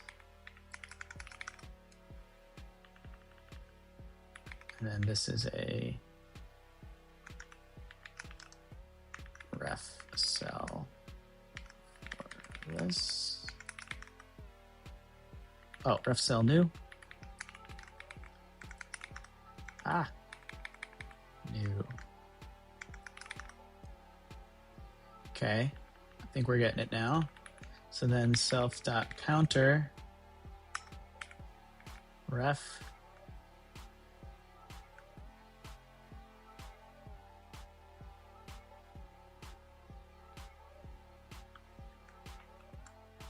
replaces the wrap value with a new one, returning the old value. I don't need to return the old value. But I think what I need to do is I dereference it. Is that how I do it? Plus equals 1. Do I do it that way? All right, and then I'm not really getting this. Need to clone counter. Oh no, that is a ref cell. All right, this is a good little exercise here. All right, let's read the content. Okay, it's down here. Interior mutability. Okay. Let's take a moment to reason about the signature of sender's send methods. Not sender itself, but just the method. Takes a reference of self. It has the generic T. Okay. Turns a result of either okay or some error or a send error. Yep. It's clearly causing a mutation. It's adding a new message to the channel. Okay. That's even more interesting is that sender is clonable. Okay. So it's not a mute let, it's just a let. Trying to modify the channel state at the same time from different threads. That's the key property we're using to build client-server architecture, but why does it work? Doesn't it violate Rust's rules about borrowing? Yeah, that's a good question. All right, so when we introduce borrow checker, we name 2 types of references that we can have in Rust. Yep, borrow of T or borrow mute of T.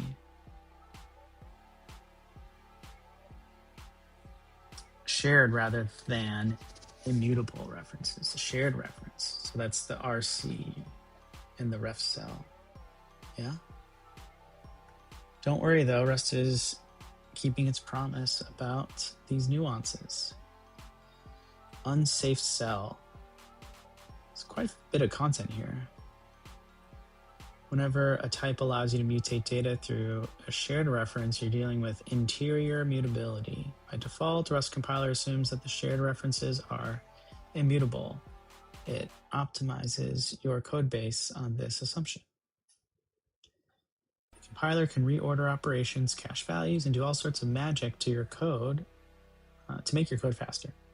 So you can tell the compiler, no, this shared reference is actually mutable by wrapping the data in an unsafe cell. Every time you see a type that allows interior mutability, you can be certain that unsafe cell is involved, either directly or indirectly. Using unsafe cell raw pointers and unsafe code, you can mutate data through shared references. Okay. Let's be clear though. Unsafe cell isn't magic wand that allows you to ignore the borrow checker. Unsafe code is still subject to Rust rules about borrowing and aliasing. It's an advanced tool that you can leverage to build safe abstractions. Those safeties can't be directly expressed in Rust's type system. Whenever you use the unsafe keyword, you're telling the compiler, I know what I'm doing. I won't violate the invariance, trust me.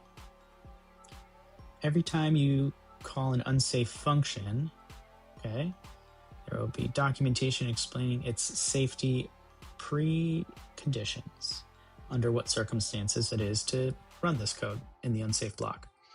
You can find the ones for the unsafe rel in STD's documentation. Okay.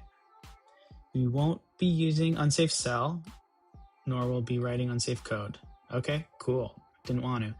But it's important to know that they're there and that they exist. Okay.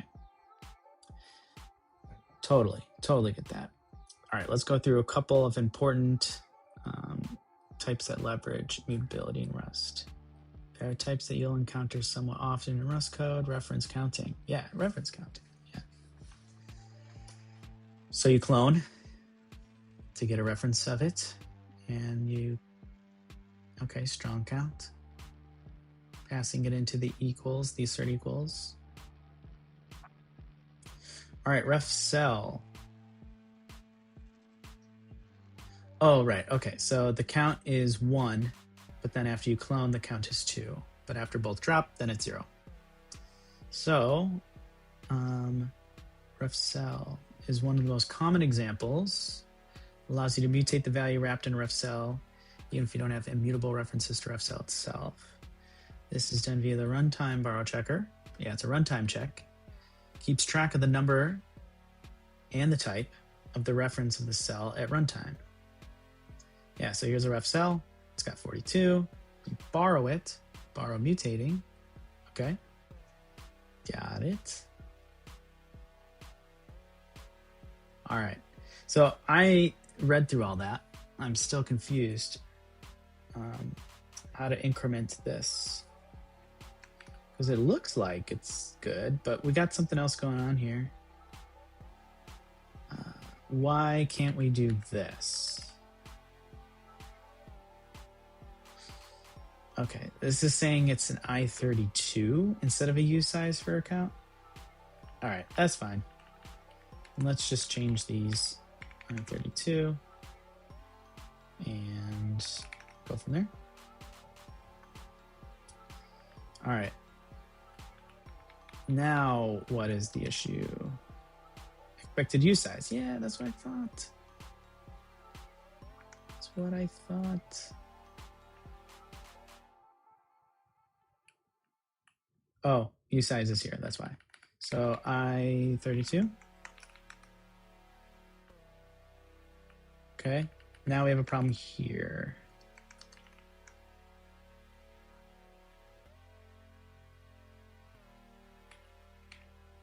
Self counter as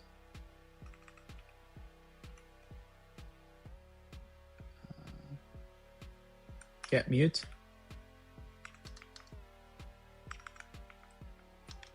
Does that work? Yeah, I don't know. Not really sure. What does it say now? expected I32 found a ref cell. Yeah, so if we do counter and we borrow it, should return T, which is an I32. Yeah. Although it doesn't always have to be I32. Could be U size, right? Huh. We might have to go to the answer solution for this one because I'm not 100% sure, but I have narrowed it down to like, it's this plus the signature here, which therefore influences the signature here.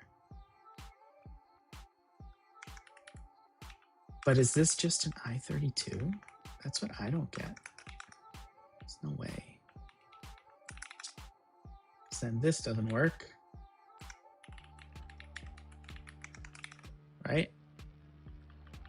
And then it would just be self.counter plus equal 1. Oh boy. But then everything else is still broken.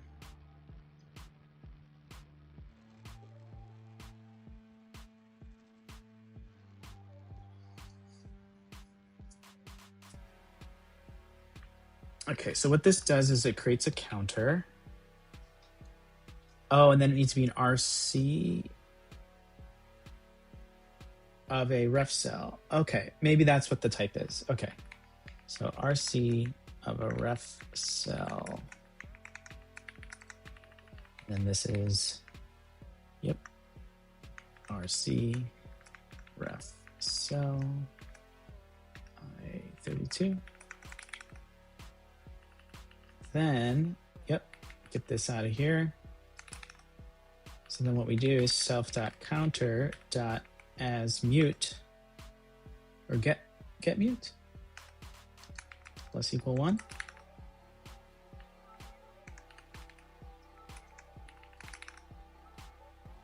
Nope.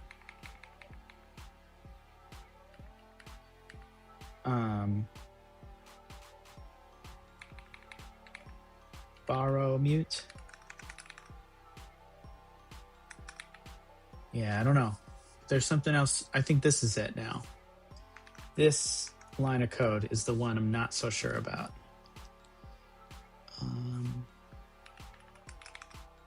Yeah, because there's no other issues. So if I do a self.counter, let's do a Y. Dot borrow mute. So then I can dereference this, yeah. Let Z, whoop.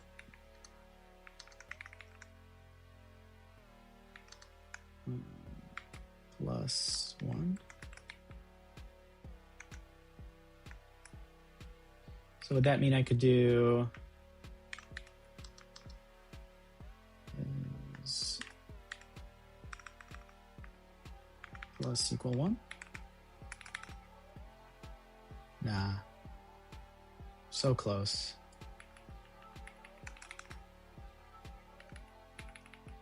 That's an I32. Oh, but we can't do this? Why?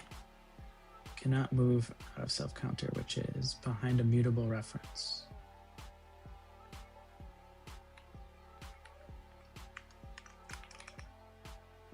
Borrow it?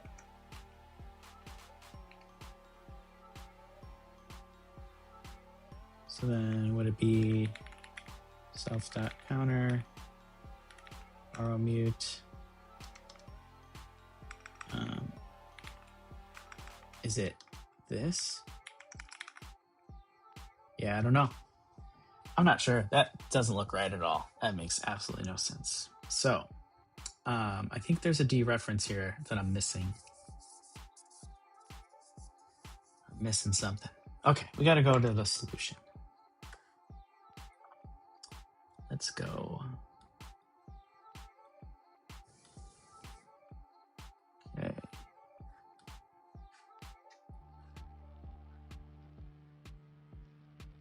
Oh, so close. see, this is what I wanted, but I had to do it as borrow mute. Yeah, so let's get rid of this.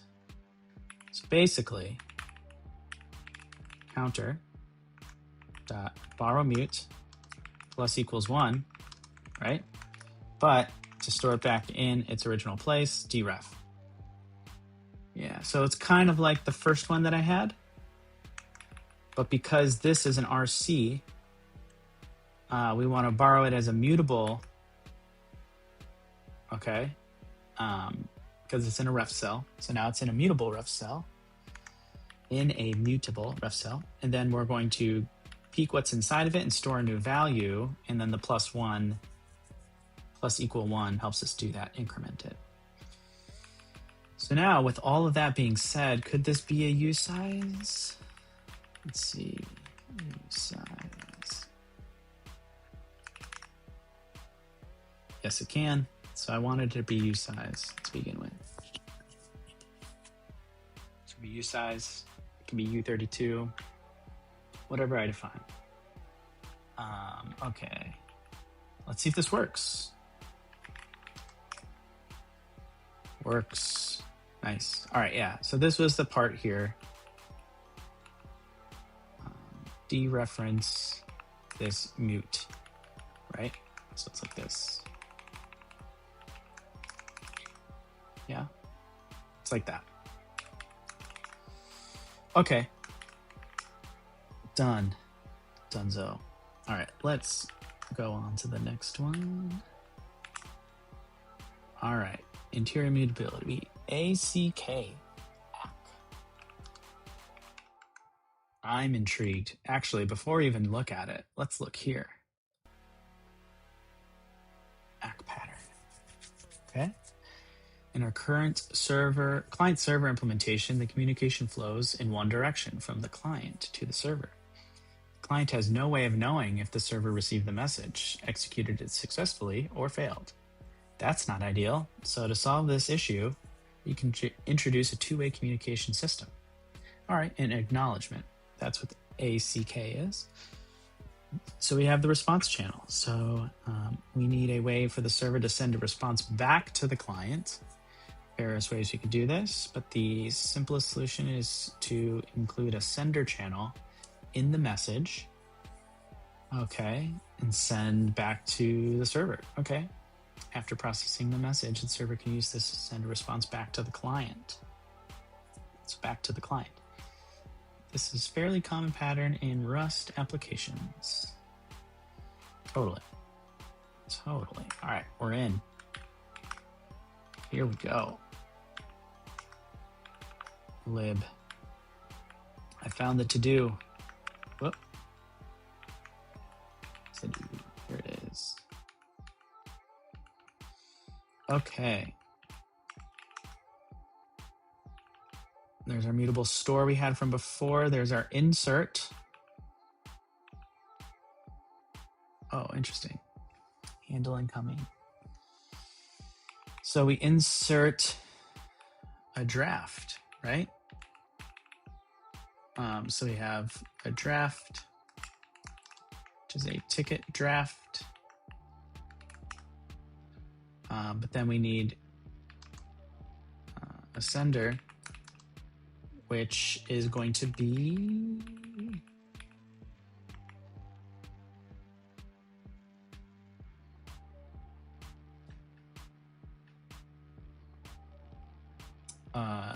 a sender of a command. I think this is what we need. And we get a ticket, just a straight up ticket.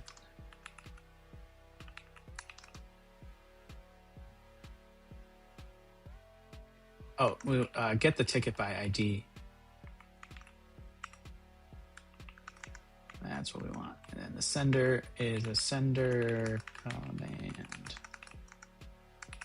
I think this is what we want. So then we have the draft and we have the sender. So then we take the store, we add a ticket, the draft. Oh, but the sender dot send. What are we sending? Okay. No, we're not sending. Okay, we're going to send a ticket ID. I'm going to get a ticket with the store.get ticket. It is option, but I will unwrap. Then we give the ticket. I think that's what we want, actually. Not send a command, we send a ticket. Yes, ticket. I think that's what we want. Right? Oh boy, we have so many things wrong with this. Okay, we just need to say that it's okay and not send the actual ticket back. So maybe it is command. Oh boy. So, okay. Or is it okay?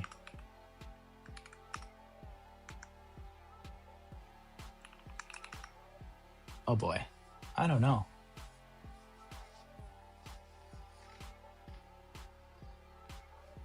Sender, handle incoming.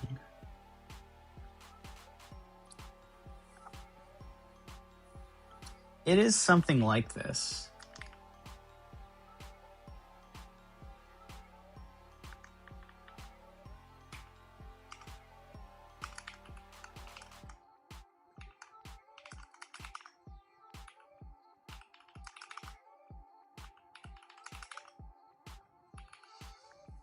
Okay, I'm gonna insert into, got the ticket, sender dot send.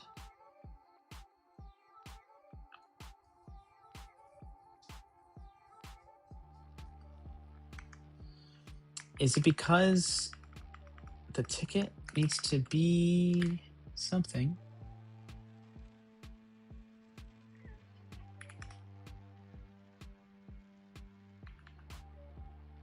Does it need to be sendable or something like that? Oh, this is the store. Okay. Send a B tree. Oh, that's good. Let's look at the tests. So the test. Oh, look at that. Draft clone. Response sender. Oh, we're just sending the ticket ID. Get back here. Ticket ID. So I don't need to get it again. Sender dot send ID. Okay.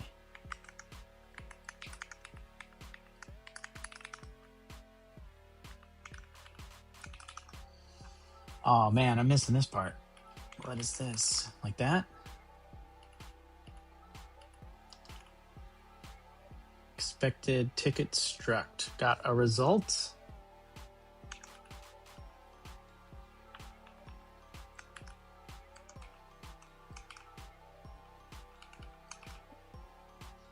Huh. You're saying, yeah, ticket struct, that's a ticket.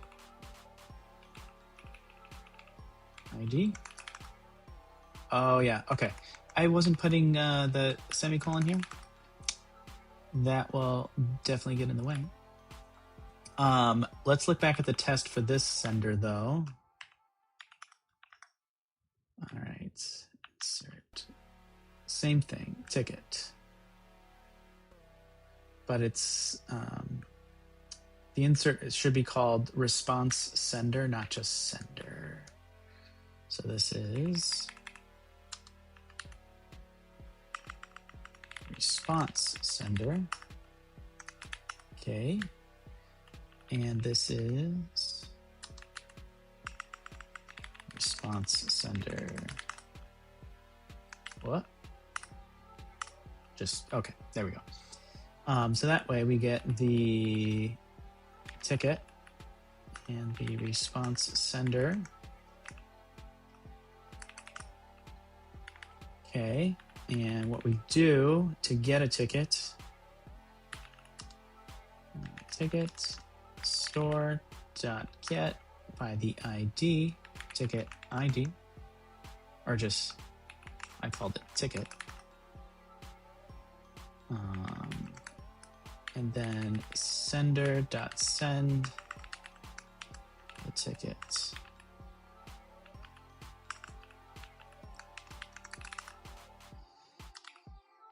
Let's go back. So insert is a draft and it's just ID. Okay. Insert is a draft and ticket. This is actually ID. Go down a little bit further. This is ID.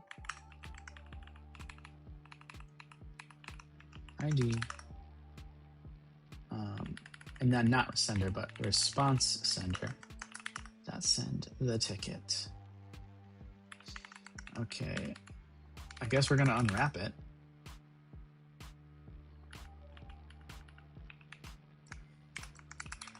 Oh, is it a borrowed ticket?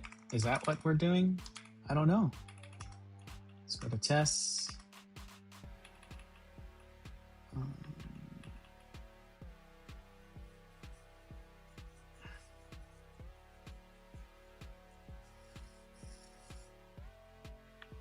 Send the results. Receive on our end.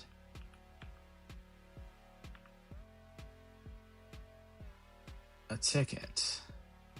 Optional ticket? Okay.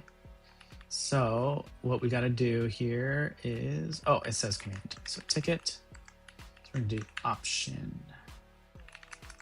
Ticket. I think that's what that wants. So what we do is we do a match here. And if it's okay, we have a ticket. Okay, and we're going to response sender, send the ticket. Oh, some ticket, some ticket. Whoop. Okay, and if we have an error, we're going to response sender, send none.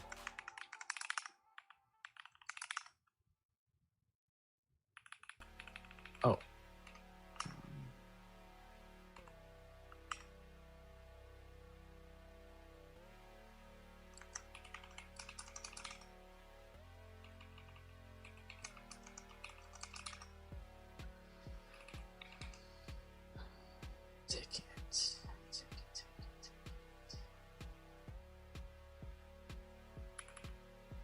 Store get ID. Oh, don't unwrap it.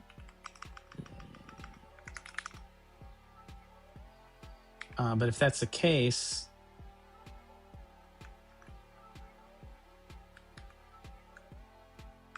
we have some ticket. Response sender. Send. Well, if that, okay, so then it would be store.get the ID, and then you would say response sender send just the ticket. You wouldn't need this, right?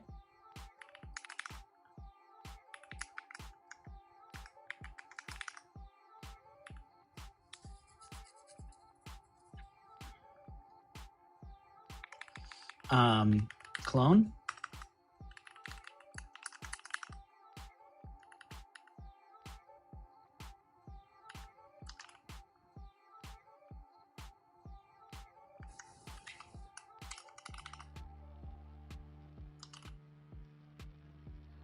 Not be dereference. Yeah, I know.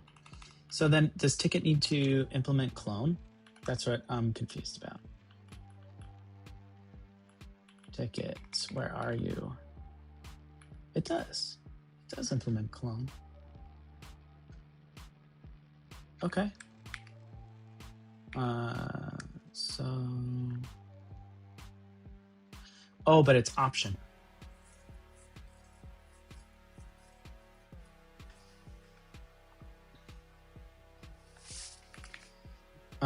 So then maybe we do want to do a match. So match on ticket.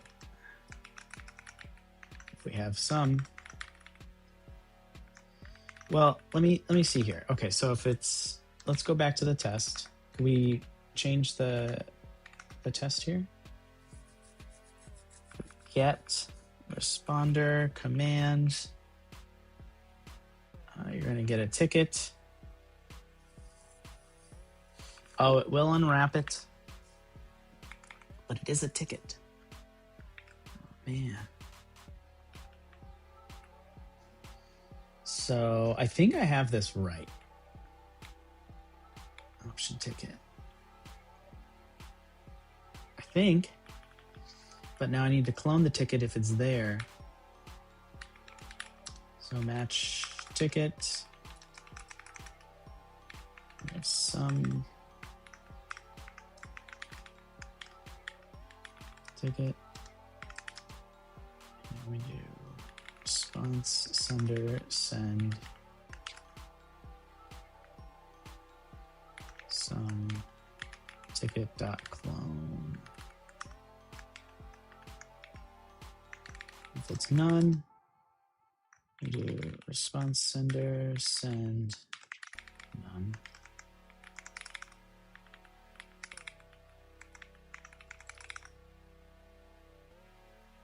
Yeah, I'm getting confused now. Oh, but maybe it's because I just need one more of these. Oh. Yes, okay. All right, we might look at the answer now because I feel like it's taking a little too long.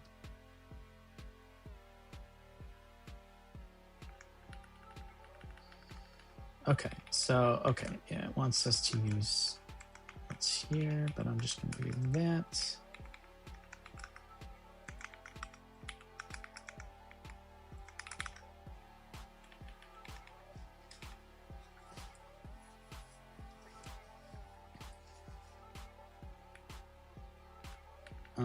Unused. Yeah, I don't know, unwrap. I guess that should be fine for now. Just to get away the warnings. I mean, let's see, cargo test. Okay, it works. All right, that was a little bit more difficult than I thought. First of all, I just needed to get this correct, and I could have gotten that from the test. So draft and response sender.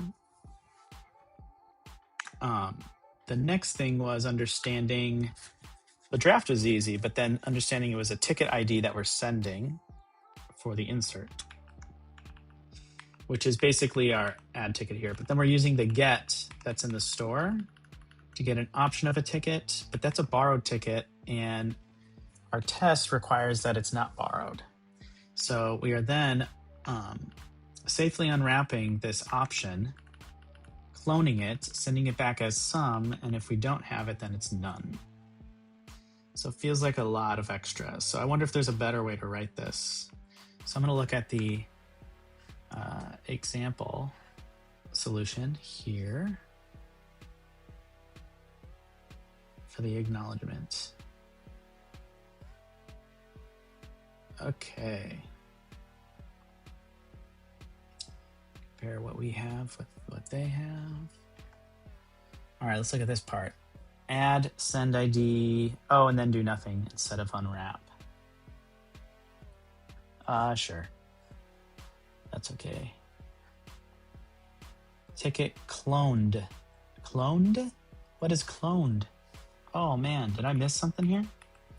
So if I get ticket dot cloned, maps an option. Oh yeah, look at that. By cloning the contents. Oh man, that is what I wanted. Response sender send. Ticket cloned. Oh boy. Oh, and then they're doing this. They're disregarding sender send. They are disregarding the return type that comes out of here. So I was unwrapping. I don't know if that's really the main thing to learn from. But man, ticket.cloned for the option. That's a good one to learn. Mark that down as something I learned. Or if I've learned it before, I forgot about it. Nice. Nice, nice, nice. All right, let's peek ahead. Let us peek ahead.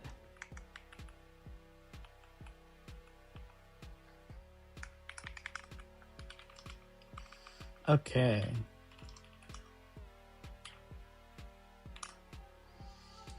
All right, we did threads, static, leaked, scoped threads, channels, interior mutability, the acknowledgement. Next would be client, bound, patch, locks, RW locks without channels in sync. Nice. Okay.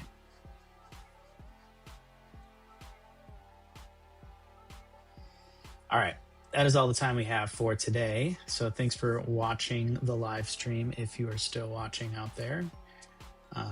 You can take a look at the channel and see some of these different concepts from the Rust programming book. So I took a lot of that content and repurposed it for video for demonstration purposes. So yeah, just as a recap, what we were doing today, just so you get an idea, in case you didn't join right at the beginning, we were using this repo, 100 exercises to learn Rust. So the link is in the description if you guys want to see and follow along, or if you want to try it out yourself. I'm walking through it now and definitely learning some new things that I didn't from the Rust programming book. You can also go to rust-exercises.com, and that's the other part here. I've been going there /100-exercises to get a little bit more of a detailed explanation of what some of these issues are. Or the exercises are that you need to solve. So I know it's in the background of where I'm at right now, but that's the idea.